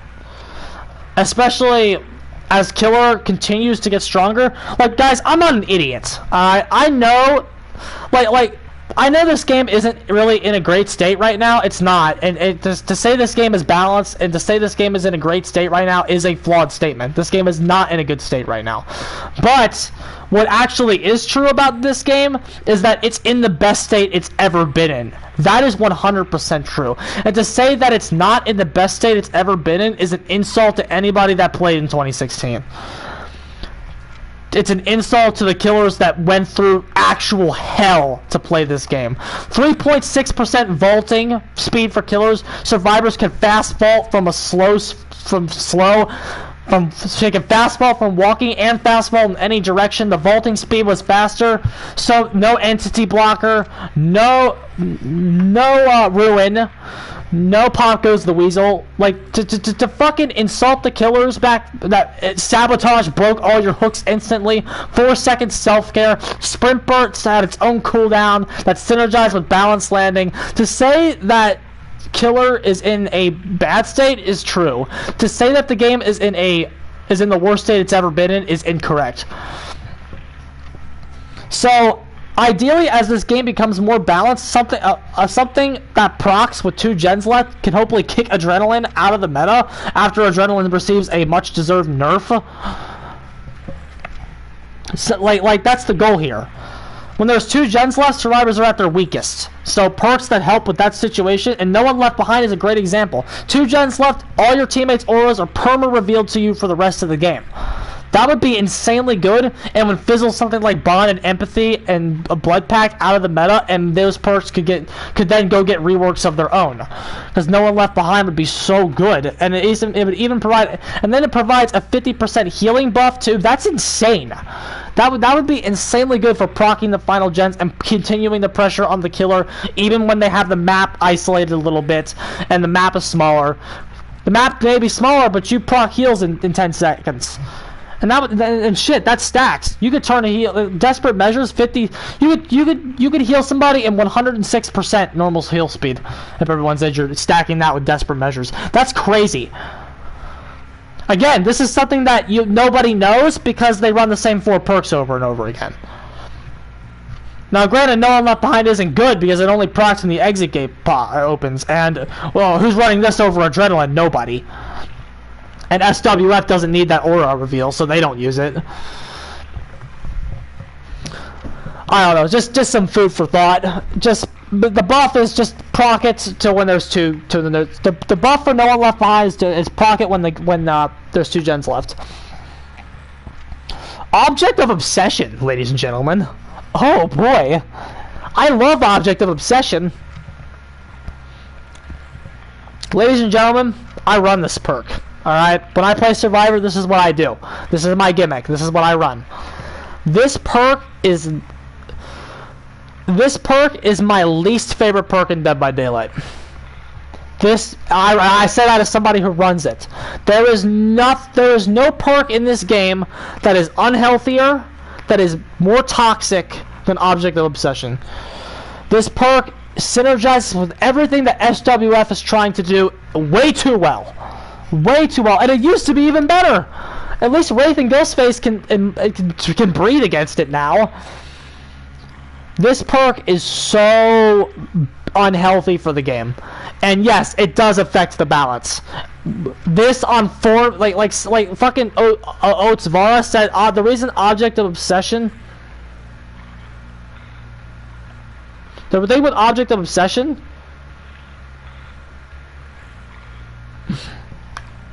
Is that knowing where the killer is at all times is busted. It's busted. So that does affect the balance. Oatsvara is completely full of crap on that. Object of Obsession needs a rework because it's toxic and it breaks the game. It's not just because it's toxic. That's not why you rework it. You rework it because it breaks the game. If every toxic thing in this game got reworked, fucking Head On is the first thing that we would look at. But since Head On is bad, we're not looking at it. Okay, so again, this is one of those perks I feel like a lot of people don't actually read. If you are looking in the killer's direction, your link will reveal your auras to each other. The effect applies if you are outside the killer's terror radius. As the killer's obsession, this effect applies at 72 meters. Otherwise, it applies to 64. Okay? So that's what this perk does right now. Okay? Now, let's talk about the common misconception of Object of Obsession. The misconception about this perk is that people think it's high risk, high reward. They think that this perk is high risk because it reveals your auras to each other. Okay? That is actually a very big misconception about this perk. This perk is not high risk because you have to read it carefully because the wording actually matters. If you are looking in the killer's direction, your link will reveal your auras to each other. Read that again. If you are looking in the killer's direction, That introductory phrase is key to understanding how this perk works and why it's so broken. If you are looking in the killer's direction, I've said it 4 times, so I think everybody should understand what is the problem here. It doesn't say if the killer's looking in your direction. So, you and the killer don't have perma-vision on each other whenever one of you locks sight with the other one. That's not how the perk works. The survivor can toggle it. If the survivor running Object of Obsession chooses not to look in your direction, you don't get to see their aura. But if they are looking at you when your back is turned, you can see them. That right there is why the perk is so busted. That right there. Because if the killer got as much information from the perk that you get, then it might be more fair. I say more fair. It's certainly not fair because it's 4-man Swift. So, it's still not fair inherently. But like, perk of the fucking year. Yeah, it's that introductory phrase. It's that phrase, bruh. But it's not even. The survivor can toggle the fucking perk.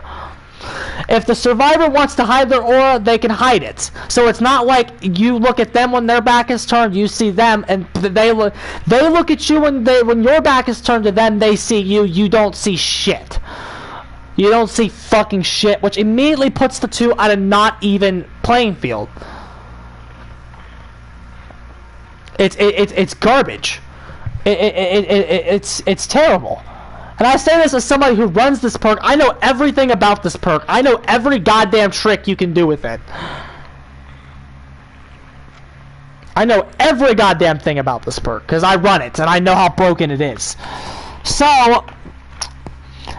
I have a few more. Oatsvara gave it like an extensive rework, which is probably a healthier rework for the game. But I want it to be a little bit different, so I gave it. Instead of giving it a rework, I gave it a massive, massive nerf. It's still... Oatsvara's version is admittedly better than mine because it's less toxic inherently, but I like the idea. So I kept... because the reason that I was attracted to this perk in the first place is I wanted that high-risk, high-reward dynamic of being able to be linked to the killer. But it's just not high-risk enough. So... here's my Object of Obsession. Again, I think if any... Oatsvara's rework should probably go in the game. Honestly. Oatsvara's rework is the one... It should probably go in the game, and if it's not in the game by next year, I'm going to be upset. But, here's mine. Maybe this might balance it out a little bit. The very first thing I have here is that it would deactivate upon not being the obsession. The perk's called Object of Obsession. Why does it still work when you're not the obsession? And then, one of the things that would make it high risk is that since it would deactivate upon you not being the obsession, it would encourage the killer to tunnel somebody to get DS-ed, and then the obsession would swap, and then the perk would turn off. So that immediately gives it more counterplay. That would mean fucking Furtive Chase counters it, by the way.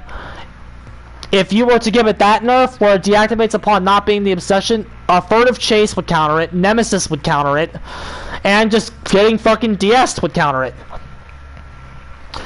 It would make the perk, that right there, having the perk shut off, would make it a lot better. The damn thing is called Object of Obsession. The fact that it's doing something when you're not the obsession is crap. If fucking Blood Pact disables upon you being the obsession, fucking Object of Obsession should fucking disable upon you not being the obsession.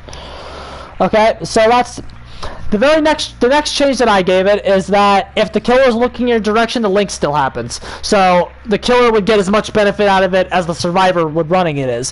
Whenever if the killer is looking at your back, you'd see him.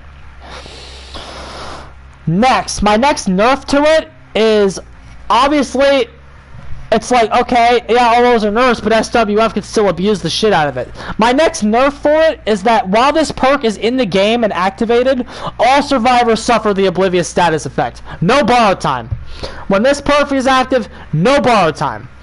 Everybody is oblivious, except everybody is oblivious. That would nerf the SWF teams that would bring this in the game. So yeah, you can see the killer's aura. You have a huge advantage in the early game, but the killer, you don't get borrowed time, which means that the killer could easily down somebody else, get DS, and get the effect out of the game. And then, obviously, as soon as the object of obsession's out of the game, the oblivious status effect would end on all the survivors. That would actually be really good. Turning you can see the killer's aura, you can, but you don't get that tear radius. So, if you're in solo queue, you could really fuck your team over. It would negate the perk to pure SWF. It would no longer be viable in solo queue because it would shut off the killer's tear radius. It would turn Oni, everybody would be oblivious, right? So it would turn Oni into like a fucking stealth killer. And then the final nerf that I gave it is that the user of the perk is permanently exhausted. I put all these nerfs in. The user of the perk is permanently exhausted, so no dead hard. 0. No dead hard, no life. The user of Object of Obsession would not get an exhaustion perk. And they would be hindered by 10%. So not only would they not get an exhaustion perk, they would only be running at 90%. So yeah. You can see the killer's aura halfway across the map, but you run at 90%, you're perma exhausted, the whole team has oblivious, and there's a lot more the killer can do to get it out of the fucking match. And I think if you nerfed it that severely, it would be fine. I honestly think you did. The concept would be there. The concept that they were going for would be there. Yeah. The concept of the high risk, high reward would be there. And I don't know. I think if you gave it all of those nerfs, it could stay. But you'd have to do every single one of them. You can't just do like 2 of them. Although that's a huge rework, and Oats Vara's rework is admittedly a lot simpler and probably what they should do. But that's my object of obsession, because I kind of like the concept, and as somebody who runs it, I think this would turn it into the perk that it's meant to be on paper. The problem is they screwed it up. And there's a reason that any tournament scene for this game that happens, they always ban this perk. They always ban it. Because if you want to break the game real fucking fast, Object of Obsession is the way to do it. This perk is complete S tier. This is probably the single-handedly best perk in Dead by Daylight. It's either that or DS or Dead Hard. It's top 3 for sure. Object of Obsession is top 3 perks for sure. It's probably the best perk in the game, honestly. If Object of Obsession is working for you, no perk transforms a match like it. It is incredible what this perk can do. And back when it beat Ghostface, the Wraith, it was even more insane. But yeah, like the perk is so toxic, a complete overhaul would probably get it out of the game. Yeah, if you even gave it everything I suggested, that early game information would still be insanely good. The perk would still be probably A tier if you gave it that nerf. If you gave it all of my nerfs, permanent exhaustion, every survivor oblivious, if you gave it all of those nerfs, the perk would probably still be A tier. Right now, it's the best perk in the game. It does have bad matchups now, finally, because of the Wraith, Ghostface, Myers, and even Pig can get around it. And Trail of Torment might counter it a little bit. So like the killer toolbox for dealing with it is getting a little bit bigger. It's not where it needs to be. The perk is still the best perk in Dead by Daylight. It still needs a heavy, massive nerf. But the toolbox to dealing with it is admittedly getting just a bit bigger. But once Killer, here's the thing. Once Killer can effectively deal with Object of Obsession, Killer's probably OP. Like, for real. For real. Once Killer, like, this is why Object of Obsession is the problem perk. We should not be balancing Killers around dealing with Object of Obsession. For real. Because, like, Object of Obsession 4-man is its own tier above regular 4-man. Like, I want the game to be balanced around 4-man Swift, not Object of Obsession 4-man Swift. Once if you balance killer around this, that's when killer is broken.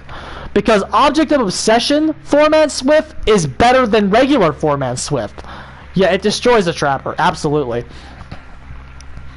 But I want this game to be balanced around the top 1%. I do. I don't want the game balanced around unhealthy things like Object of Obsession.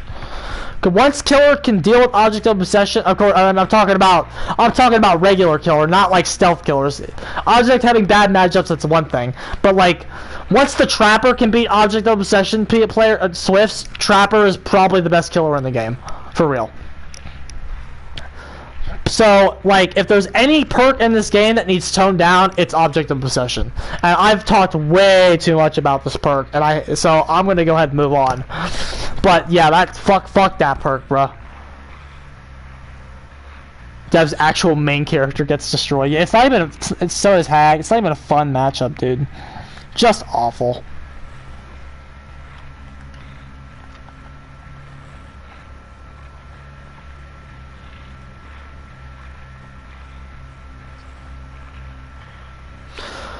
Okay. Moving on. Off the record. Much simpler change here. So what this part does now, once you're unhooked and escape the hook, off the record activates for 80 seconds. Grunts of pain are reduced by 100, so you get Iron Will, and your aura won't be shown for 80 seconds. Okay. My buff for this perk is a slight buff. Applies when you unhook a survivor as well, and then you give it a cooldown of 80 seconds. Works with Object, yeah. That's the only thing I don't like about it, is that it synergizes with Object too well. That's why it's hard to buff.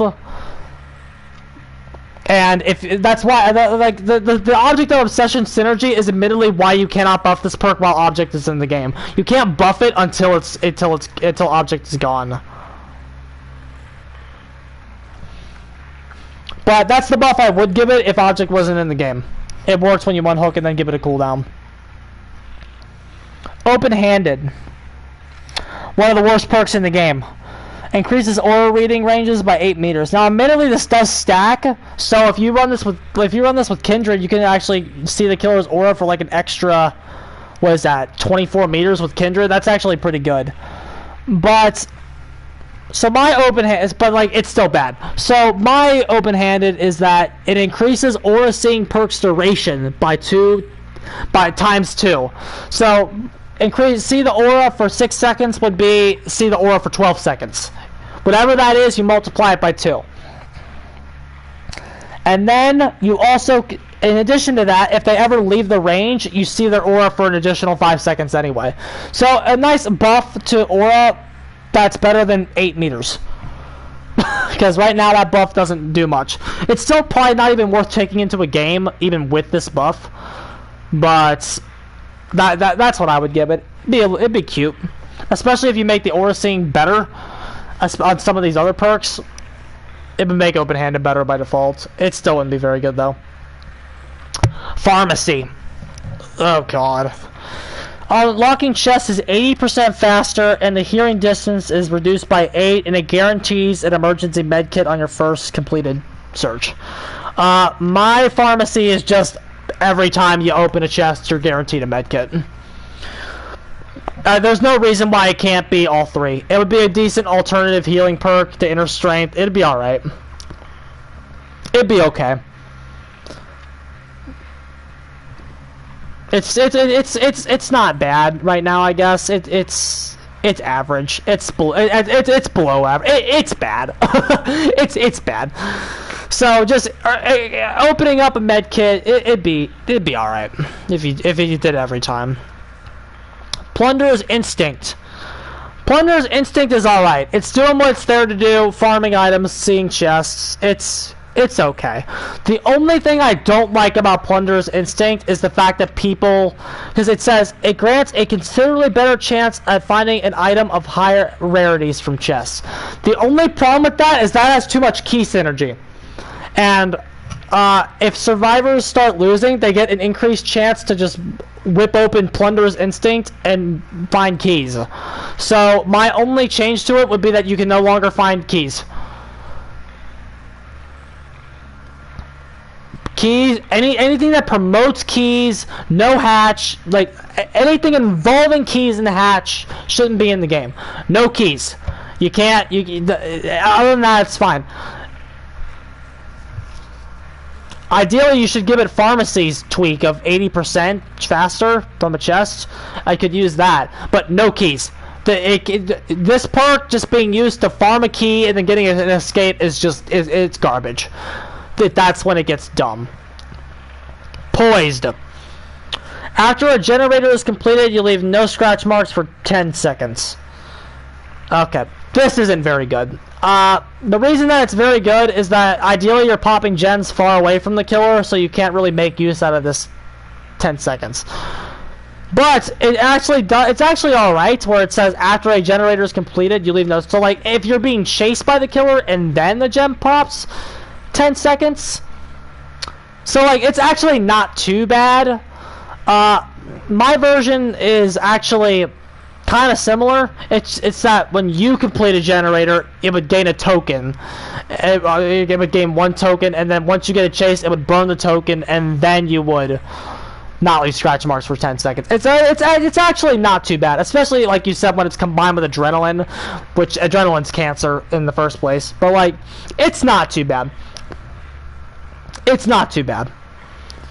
Poison, adrenaline combo late game, break line of sight at like Giddy and Meat Plant. Yeah, it could use a tweak. I think my tweak is good. When you complete the gen, it would store it up, and then once you get in the chase, gives you a little more control over it.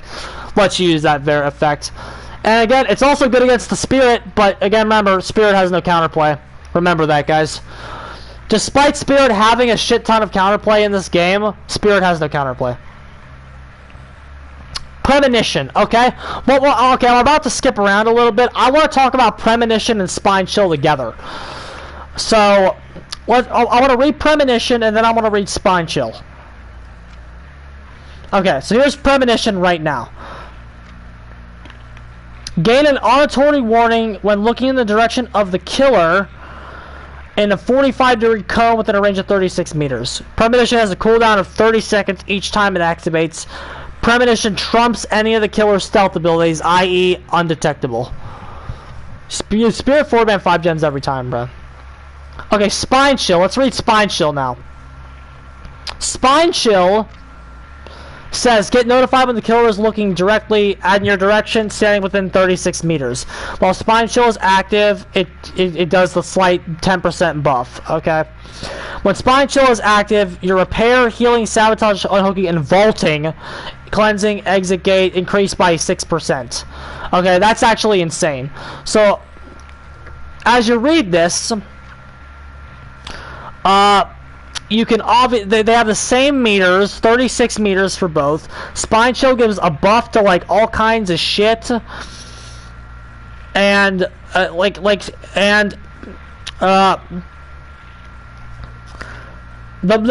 point is that there is no reason to ever use Premonition over Spine Chill. Zero. The perks do the exact same thing. They have the same niche. Except Spine Chill gives you more vaulting. That's the big one. Vaulting and repair. That's huge. A 6% vault buff is actually kind of crazy, especially when the devs shadow buff survivors to get 15%. So basically, if 15% better vaults default a few months back.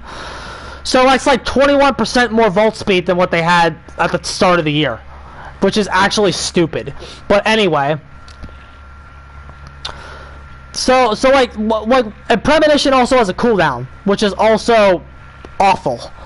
Okay, so let's talk about what you do to balance this out. The thing that, in order to buff Premonition, you need to give it its own niche over Spine Chill. And the way that you do that is Premonition is the only one that should trump Undetectable. That's the way you do it. Because right now, Spine Chill beats Undetectable. If you're playing as Ghostface, Spine Chill lights up when he's approaching. And that is where you can separate these two perks. Premonition should beat Undetectable. So Premonition beats the Stealth Killers, but then it has a cooldown. And then Spine Chill doesn't detect what a killer, or when an undetectable killer is coming at you. It does. Spine Chill wouldn't detect that, but it doesn't have a cooldown and buffs your vaulting. But Premonition detects undetectable, but has that cooldown.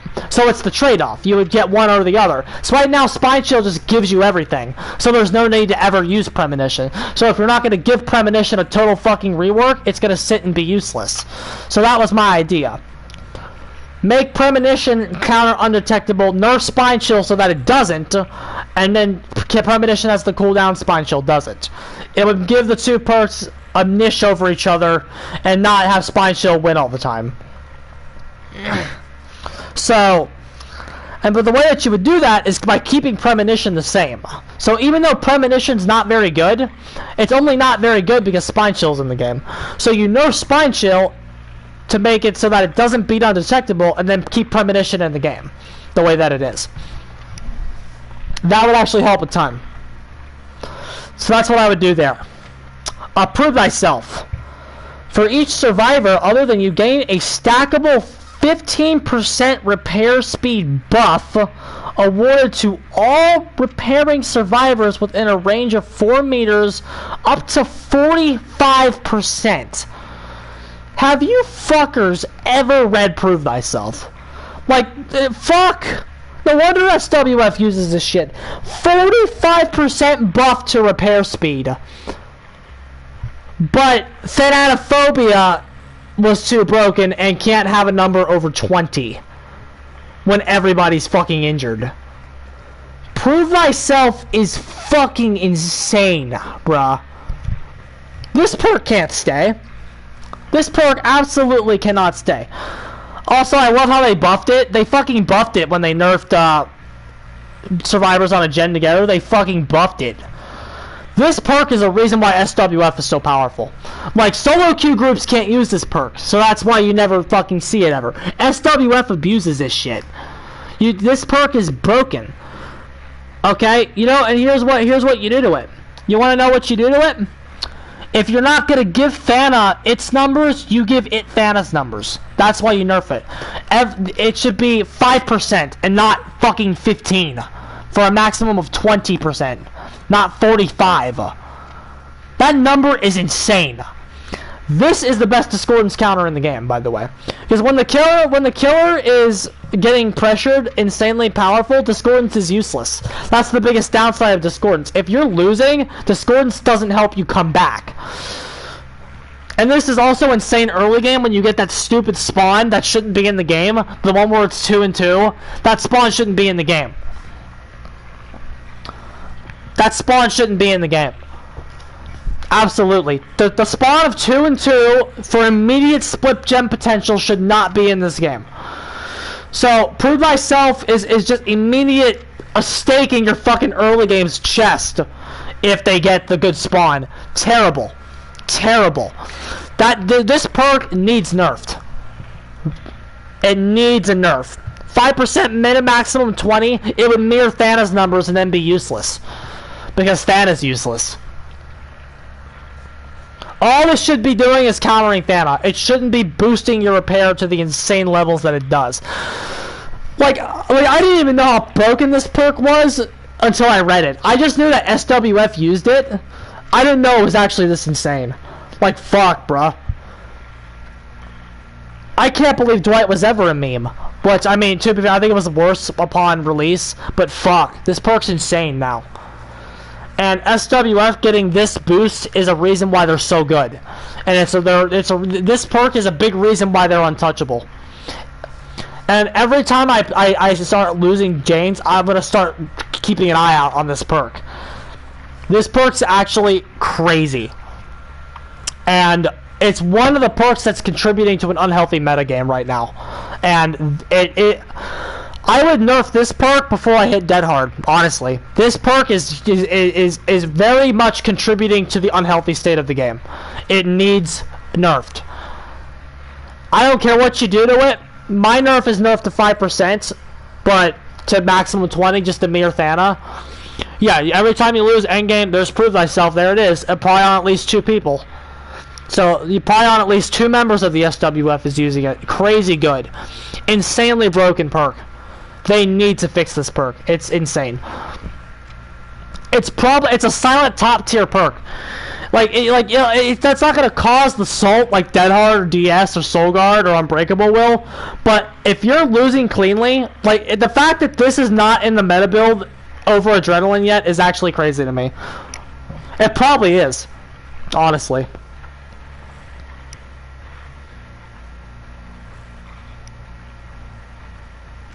When already... God, bro.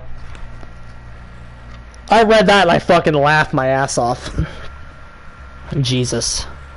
Next, Quick and Quiet. Quick and Quiet's fine.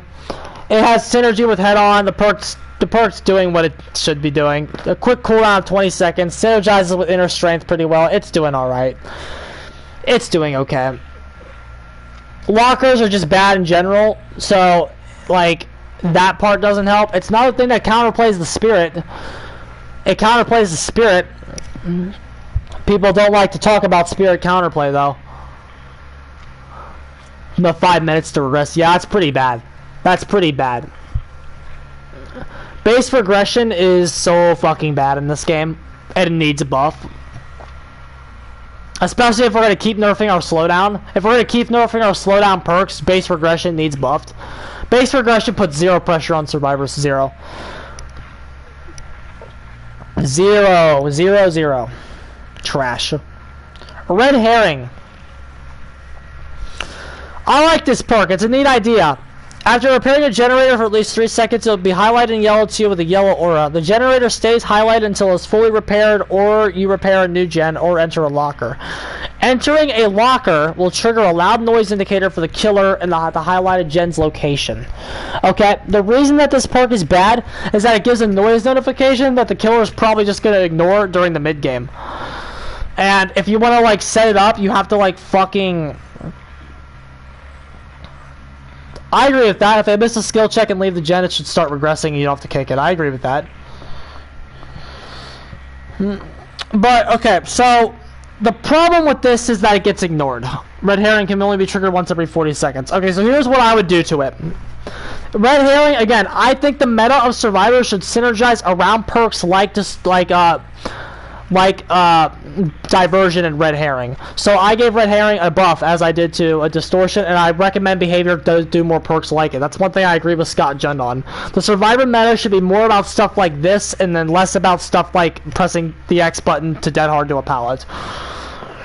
Okay, so here's my Red Herring. After repairing a generator for 5 seconds, you gain a token up to 3. The first gen you repair is... The generator that you repair is highlighted to you with a yellow aura. Upon entering a locker, the highlighted gem will give off a noise notification, and upon running out of tokens, the gem will no longer be highlighted. Here's why I gave it this buff. The reason that a lot of killers ignore this perk is that they are more likely to ignore a single noise notification. However, if you have 3 tokens stacked on your Red Herring, you get into the locker, get out of it, get into it again, set it off again, the killer is less likely to ignore multiple noise notifications. So, if you have 3 tokens and then spam 3 noise notifications, the killer's probably going to go over there. Because 3 noise notifications is a very human thing to do. Not a very AI thing to do. It's a very human thing to do, not missing a skill check and getting the fuck out. Missing 3 is usually an indicator that you need to get over there. So that's what I would do to Red Herring. Make it less ignorable. I think it'd be a neat perk. Repressed Alliance is very good. Repressed Alliance is another perk that's doing really well in the Ruin Undying meta that this game is gaining right now. Able to negate 30 seconds of Hex Ruin is very good. Is very good. Letting the survivors know, like even that highlight and white effect for all the survivors, it will be very good to let the survivors know what gen is being highlighted in white because it has progress on it, to get over there and power through it. This perk is very... If survivors were good at adapting, this perk should be in like all their builds. At least one person should carry this. I think this would be very. I mean, it was kind of a pop counter too, and it's also going to be better against Pop Goes the Weasel once Pop gets nerfed in the upcoming patch. If you go to, because Pop's only going to last 45 seconds now. If the killer takes about 15 seconds to get over there, and then they use Repressed Alliance, you can't Pop Goes the Weasel that gen, making Repressed Alliance a bigger pop counter now than it was before. Another reason to use fucking Hex Ruin and Undying. Hex Ruin is so fucking good. I cannot believe that I'm saying that. I'm gonna make a fucking video in about 3 months talking about Ruin, a year in review. Hex Ruin is so good. It's just so good. That perk was low-key buffed the shit out of. For real. They fucking buffed the shit out of Hex Ruin. And the way that Killer is played right now is fundamentally revolving around that perk. If Hex Ruin was not in this game, it's a different fucking meta. I cannot... Like, I feel like I don't think I would like to personally apologize to the devs for calling them out on the Ruin nerf. The Ruin change is the best thing to happen to this game in a long time, because it actually beats experienced players now. It actually beats experienced players, and with Undying in there helping its fucking consistency, and then Pop Goes the Weasel cleaning up the late game. Beautiful.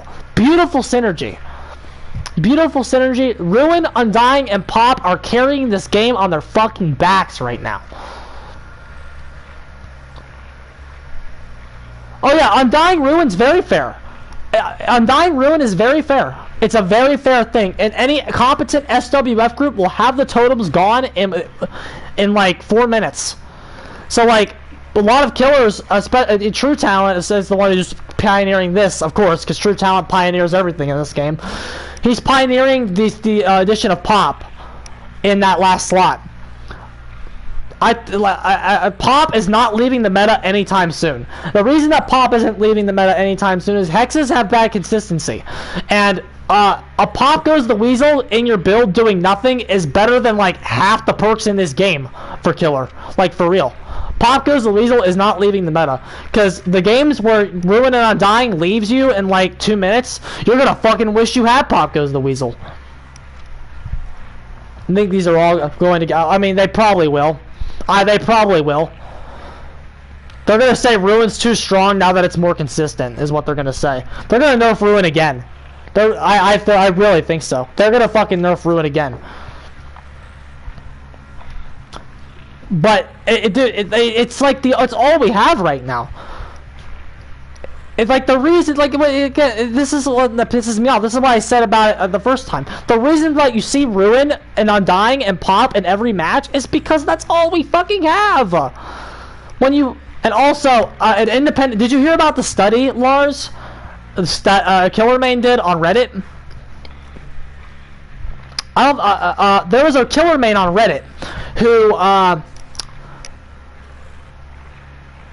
There was a Killer Main on Reddit that did a study, okay? Because you know those devs release crappy statistics, right? About how when they nerfed Ruin, because it was nerfed in 80% of games, they made the claim that Life was the most used exhaustion perk, and that Self-Care was the most used perk in the game, okay? A Killer Main on Reddit, I don't remember his name, Thasner told me about this.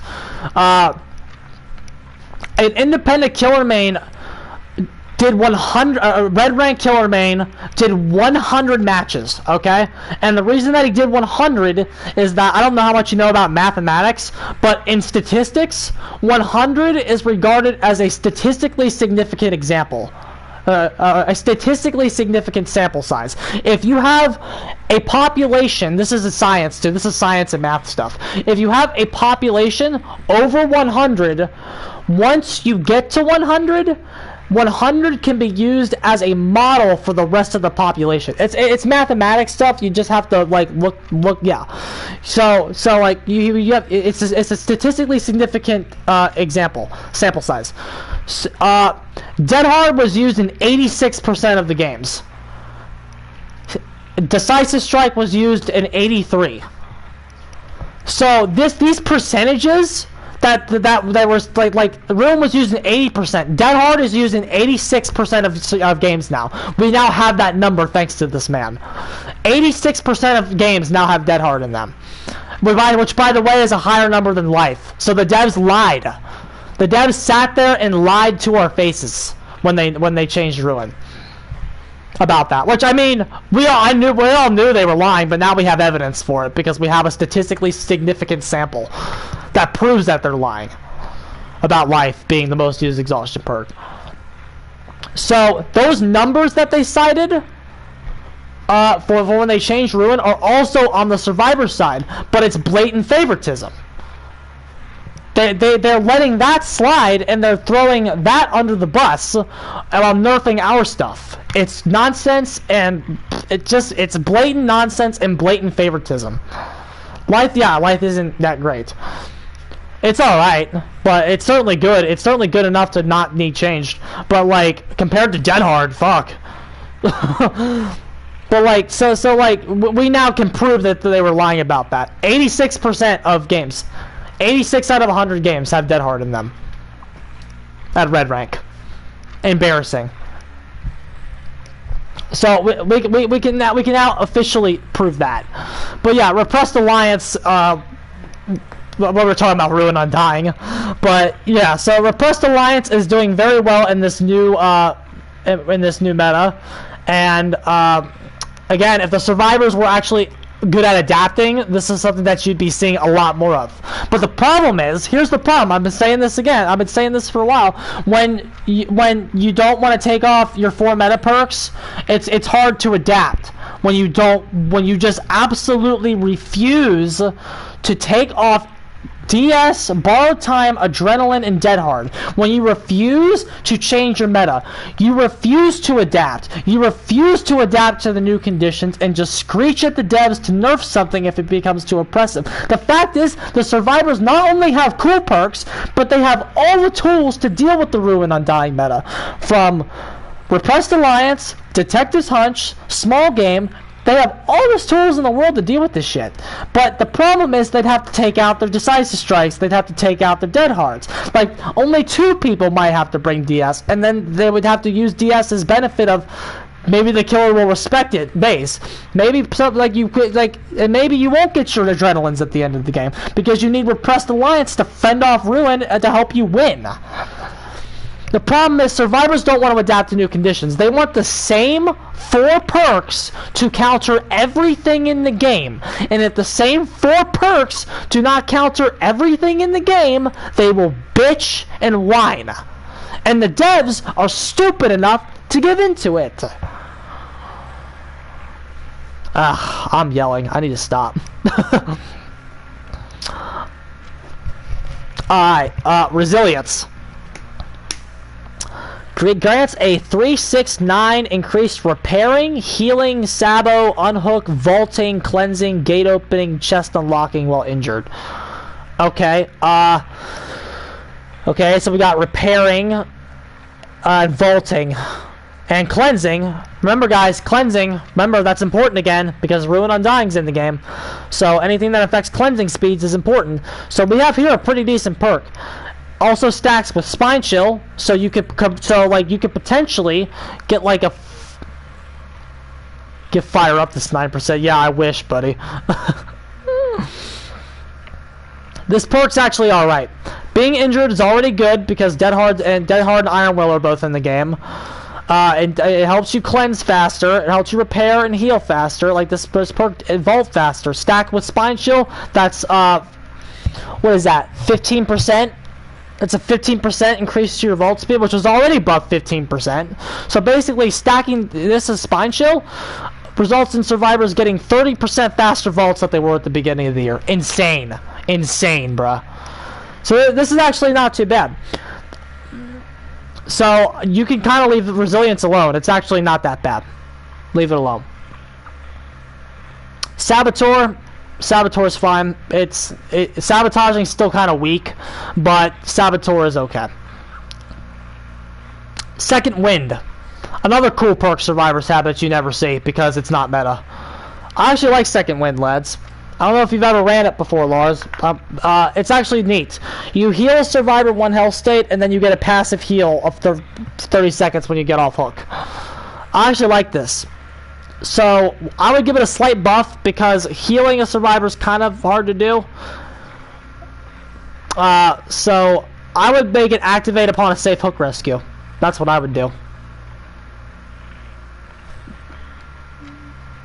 Like, think about this, bro. You could do... If you could tie Second Wind and Deliverance to the same activation condition, that would be a super big buff for that combination. Second Wind, Deliverance, Dead Hard, and Borrow Time. That's a neat. That's another good survivor build right there. It's actually pretty damn good. It would just make Second Wind more consistent. Because, again, healing a survivor is kind of hard, and healing a survivor also opens up to counterplay, such as Nurse's Calling from Ghostface and Wraith, Deathslinger and Shitslinger, and then, fuck. And, if you heal against a character like Legion, you suck as well. So, yeah. A good effect, too. Passively healing over 30 seconds. Passive healing is just good in general. That's just a good effect, and yeah, it would have to be. It's vying for that anti-tunnel DS slot, so it's kind of not the greatest because it's competing with Decisive Strike for your anti-tunnel option. But if a very good player can make a very good use out of this perk when it goes off is actually very impressive.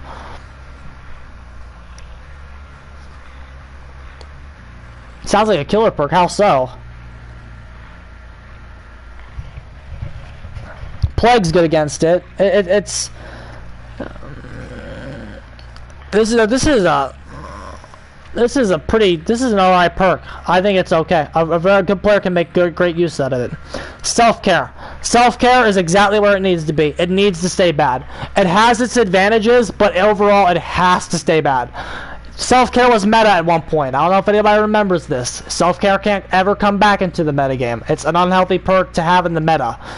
It does have its advantages, yes, but it's overall a bad perk, and it needs to stay that way. Yeah, so that's the main difference between killer and survivor perks, Lars. Slippery Meat. Grants 3 extra escapes. Okay, that's terrible. Okay, so my Slippery Meat is you can keep that bogus effect if you want. I don't care. The main meat of this is that upon being injured, you take no landing lag from a fall for the next 15 seconds. So basically, that stuff with it does what balance landing used to do for 15 seconds. So basically, the reason that you have to put it on a timer is that it'll bring infinites back in the game if it's not on a timer. Because like, you could just say while you're injured, you take no landing lag from fall, but that would bring infinites back in the game. And so you have to put it on a timer. And I think 15 seconds is actually a decent time. It allows you to vol a window at Haddonfield, drop, take no landing lag, break away from the killer without abusing any infinites. So gain some distance while when you fall to the ground. But just it's kind of in the name Slippery Meat because you're kind of slippery when you fall. I guess I don't know. It'd be better than what it is right now. That's actually a decent. That would be an alright perk. Small game perks very good. Very good perk. Small game is, and again in this land of ruin, undying, small game is a very good tech. It's a very good tech choice in today's fucking metagame. Run this perk. You will find the totems, guys, and you will have the totems gone within 4 minutes. Making Ruin a priority cleanse again affects the early game for survivors again. It makes them have a new objective they have to do. This Undying is the biggest boost that the Hex mechanic, and not only the Hex mechanic, the game needed. Nerfing Undying is to nerf the health of the game. Seriously. Seriously. Undying in the game has made the game so much healthier. So much healthier. And it doesn't need nerf because stuff like small game is in the game. I can't believe we've ever nerfed the Hex Totem in the past with something like small game and Detective's Hunch in the game. Small game is very good. Very good. Especially in this modern era with the new Ruin Undying meta, which I predicted, by the way. I asked Tariko what he thought of Ruin Undying. I was like, I think Undying is about to change this game, and he said that he didn't think it was going to do that, but it did. This game Undying is changing this game for the better. It's a very good perk. Even if they nerf it, it's still going to be the meta, because ladies and gentlemen, Ruin is so good. Ruin is so good. Ruin's meta, especially with Undying. Not like even if they nerf Undying, Ruin's still gonna be meta. Ruin and Undying will still be meta even after an Undying nerf. Which if they nerf it, they'll do what Oatsvara said, where they after Ruin gets cleansed once, cleansing Undying will get rid of all your hexes. That would just make pop even more required in the build. But Ruin is just so good that an Undying nerf is not Ruin's incredible. Like, I can't even put over Ruin enough anymore. I can't. Ruin is absolutely incredible. It's an amazing perk.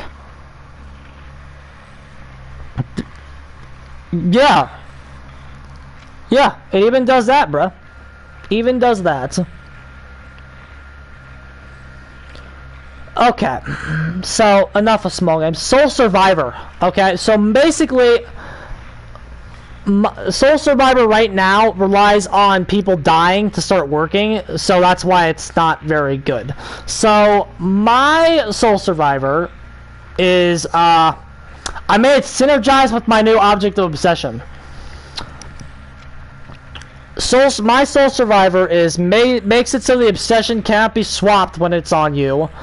Unable to be affected by the hindered status effect unless hit by a clown or Freddy power. That's what it would do.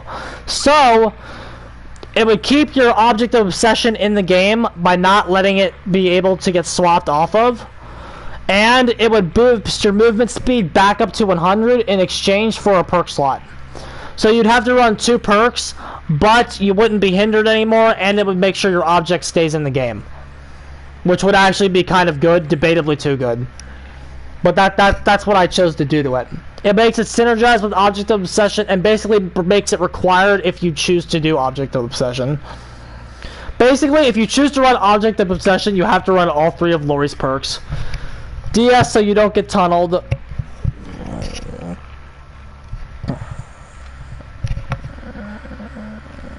DS so you don't get tunneled, and then Soul Survivor to keep object on you. So that's what I would do to it. Next, Solidarity. While injured, healing a survivor without a medkit also heals you at a rate of 50% conversion. This is actually an interesting concept. Would kind of help deal with Nurse's Calling, maybe, if you had compared it with something like Botany Knowledge or something. The problem with Solidarity is that there's not enough situations where it would help you. So you can't really make situations like that happen. All you can really do to it is buff its numbers, which is what I did. Buff the numbers to 50, 60, 70, see what it does. That's because you can't force those situations. Also, this is insane with Desperate Measures as well. Fuck. Desperate Measures popping 2 heals in 10 seconds? Damn. Nice, interesting. Soul Guard, another perk that's doing really well right now because of the Ruin Undying meta. Soul Guard, every survivor should have Soul Guard in their build right now. If you're running Unbreakable, you should just be running Soul Guard instead, because any killer worth a damn is gonna have Hex Undying Ruin. Ruin Undying being meta right now. Well, I guess Mars, you're a killer that's worth a damn. You don't have it. Most killers worth a damn right now are gonna have Ruin Undying, for real. I mean, I don't. On at least a lot of their builds. So Soul Guard will just be a permanent Unbreakable until Ruin Undying is gone. So And then you could even just, I don't know, Soul Guard, it's doing what it's doing. It's another perk that, while in the Ruin Undying meta, is healthy. It's very strong beforehand, but now that the Ruin Undying's in the game, yeah, this Ruin, like slugging, a permanent unbreakable when the killer is getting really snowbally because of Ruin Undying is fine. It was a little silly before, but now that Ruin Undying is here and doing good things for the game, it has made Soul Guard healthier by default. So Soul Guard's fine. Spine Shield we already talked about. Sprint Burst is fine. Stakeout. I read this one, I didn't really know what to do with it. For each 15 seconds you're standing within the killer's terror radius, you get a token up to 4. Great skill checks consume 1 token. Good skill checks are considered great skill checks and consume a token and bonus progression by 1%. I looked up what other survivors had to say about this perk, and they said it's fine. So I mostly left it alone. I just lowered 15 to 10. Small buff. Keeps what it's trying to do. Streetwise. Streetwise is bad. We all know Streetwise is bad. So here's what I came up with. Reduces item consumption rate by, you can keep that effect, by 25% and allies for 8 meters. Range just lasts for 15 seconds. Okay, so that's not very good. Here's my idea. Effect applies to the entire team. Any item placed on the ground will have its aura permanently revealed to the team. I think that's good, because I think SWF can use that. I think solo queue can use that. If the survivors develop a language where the effect applies to the team, somebody with Streetwise puts an item on the ground to mark a generator at a map like Midwich, like, that could be really good. Or just highlight a key gen in general. Could be a very, very gimmicky effect. Be kind of cute. I think this would be good. It could be using, it would give your brown medkits another function. Instead of just like keeping your brown medkit after the game, because nobody cares about those brown medkits, or an item from a chest. Instead of like leaving those items in chests after you're done with them, you could use them to mark things around the map. I think it would actually be really neat. I think this perk would actually be really cool if they did that with it. Technician. I gave Technician a total rework because it's trash in its current state. It's a new player perk, stupid. Here's my Technician. It's kind of a perk like Red Herring. Upon leaving a generator, it becomes marked in yellow. Upon touching a second generator, it also becomes marked in yellow. Touching a third generator will give the killer a fake noise notification at each highlighted gen. So the killer would upon touching a third generator, the killer would immediately get 2 fake noise notifications coming from 2 different gens. That would be kind of insane, because that would really confuse the killer, and they're both fake. So like you get 2 noise notifications at the same time, and they would both be fake, and it would really throw the killer off. A perk like that could actually be really neat. Again, there's not enough perks like that, and I think Technician is one that could actually be one. But they're dumb. Tenacity. Crawl 50% faster and recover at the same time. I gave it a small buff. Upon recovering from the dying state, gain 7% haste status effect for 60 seconds. Kind of goes with the name, Tenacity. And upon being recovered, it would help you not get slugged again. And just give you more kiting potential for that brief period of time. Again, I think survivors could really do for a movement speed nerf, like 93%. Survivors should move at 93%, and then they should have more things with the haste status effect to bump them up to 100. Personally, that's what I think. But anyway, this is not happening. Great skill check zones become 30% bigger while you're injured. Okay, yeah, this perk's garbage. So I gave this one a rework too. If you are the first player in the chase in the trial, gain a 7% haste status effect for 60 seconds. This effect also returns after you're unhooked. So it would give you a boost at the beginning of the game, help you kite the killer at the beginning, Get as much time as you can out of the early game. Hopefully 1 or 2 gens will be done by the time that you go down, and it'll give you a slight boost when you're getting tunneled, if you're getting tunneled as well. So you can dead hard, get set up, have a 7% movement speed, and then time your DS accordingly. It'd actually be very neat, very decent perk if you did that to it. Have a lot of synergy and help stop the killer from gaining momentum. Actually be kind of good. Almost done here, bro. Wow, this is a marathon. 2.5 hours. Up the ante. This, I kind of had fun here. Gave survivors 3% luck for each survivor life, so 9% or 12%. Yeah, this is terrible. No, luck doesn't do anything in this game. So here's what I did to it. While not exhausted, gain a 7% haste status effect. While exhausted, become hindered 7%.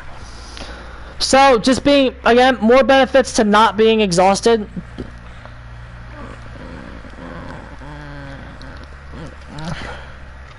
Or you could even flip that. While exhausted, gain a 7% status effect. I don't know, fuck it. But, just you gain a 7% status effect while you're not. You probably have to flip that, actually, now that the more I read it. The more I read it.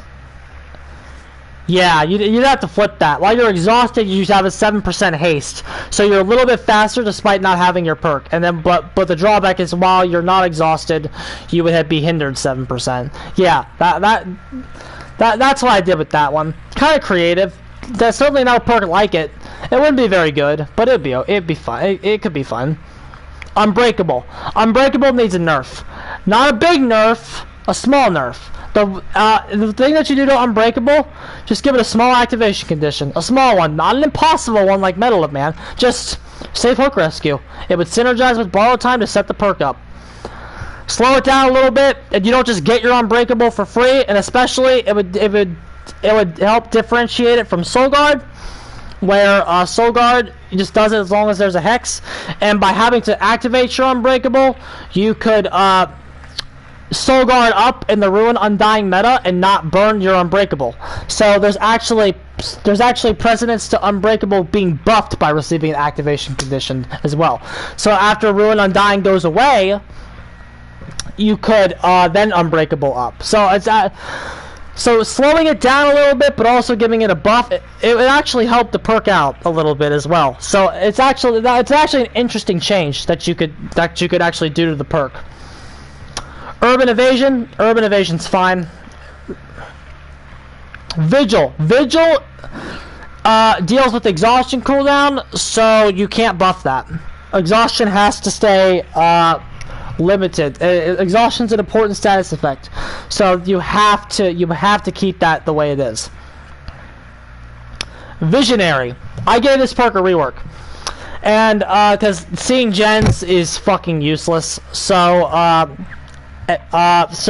gave this perk a big rework. So my rework is that I just gave it Hex Undying's effect. When the killer is 246 meters away from the totem, from any totem, receive his aura for 6 seconds. That way, if the killer is like, it could even help you if the trapper goes up to trap one of his totems, and you have Visionary, you immediately know where the totem is. So it would actually really buff the perk in the Ruin Undying meta. It would actually be pretty good. And if you have this perk and then the killer goes to punish somebody with Hex Undying, you would also then know where the totem is as well. It would actually be a very, very good perk in the Ruin Undying meta if they did this to it. Next, Wake Up. This is something I didn't really know what to do with, so I gave it kind of a gimmicky effect. Upon the exit gate being powered, any attack from the killer inflicts the broken status effect on the user. This effect will passively heal the survivor over 24 seconds. So it's kind of a powerful effect, so you only have it when the gate's powered. But any attack that you get hit with, obviously Noah would counter this, but any attack from the killer inflicts the broken status effect, and then you don't have to go heal. So you could get hits, leave, if the killer's face camping, get hit, leave, passively heal over 24 seconds, try your Borrowed Time, play again. It would actually be a decent late game perk. We'll Make It is fine. We're Gonna Live Forever is fine. Windows of Opportunity, last perk. Basically, I have this go with my Zashin tactics for my killer version of this. So basically my Zashin tactics buff would be that the killer can choose to block off a window and it has a massive cooldown. My Windows of Opportunity buff is that you get to vault a window, you get 1 extra vault on a blocked window with a cooldown of 120 seconds. So you can loop Killer Shack 4 times instead of 3, essentially. It would give you 1 more extra vault, which I think would be alright. I think you could do. I think that would be a healthy perk for the game to have. It would be okay. If you let the perk do something, it would have quite a unique effect actually. Calls on the entity to, like, it lets you unblock a window. No, that'd be too good. You can't do that. That would, but yeah, you get 1 extra vault on an unblocked window. That would be really cool. So again, same thing for my killer one. The main thing that you get from this is that the concept of a filler perk has got to go. Everything can be useful, everything can be modified, everything can be reworked to be at least usable, at least decent. And in this Ruin Undying meta, there's a lot of things that you can do with survivors to continue to keep them strong. Obviously, we're not done yet, and we have a lot of survivor perks still need nerfed, as you learn from this as well. But a lot of survivor perks could also use some buffs. As a killer main, I'm not stupid. I do play Survivor, and I know that survivors have a lot of useless junk. And as we spent more time fixing the survivor perks than we spent fixing the killer perks. Like, goddamn. Oh well, I'm done. My throat hurts. I need a drink. This is a long ass video, guys. GG's. Thanks for watching.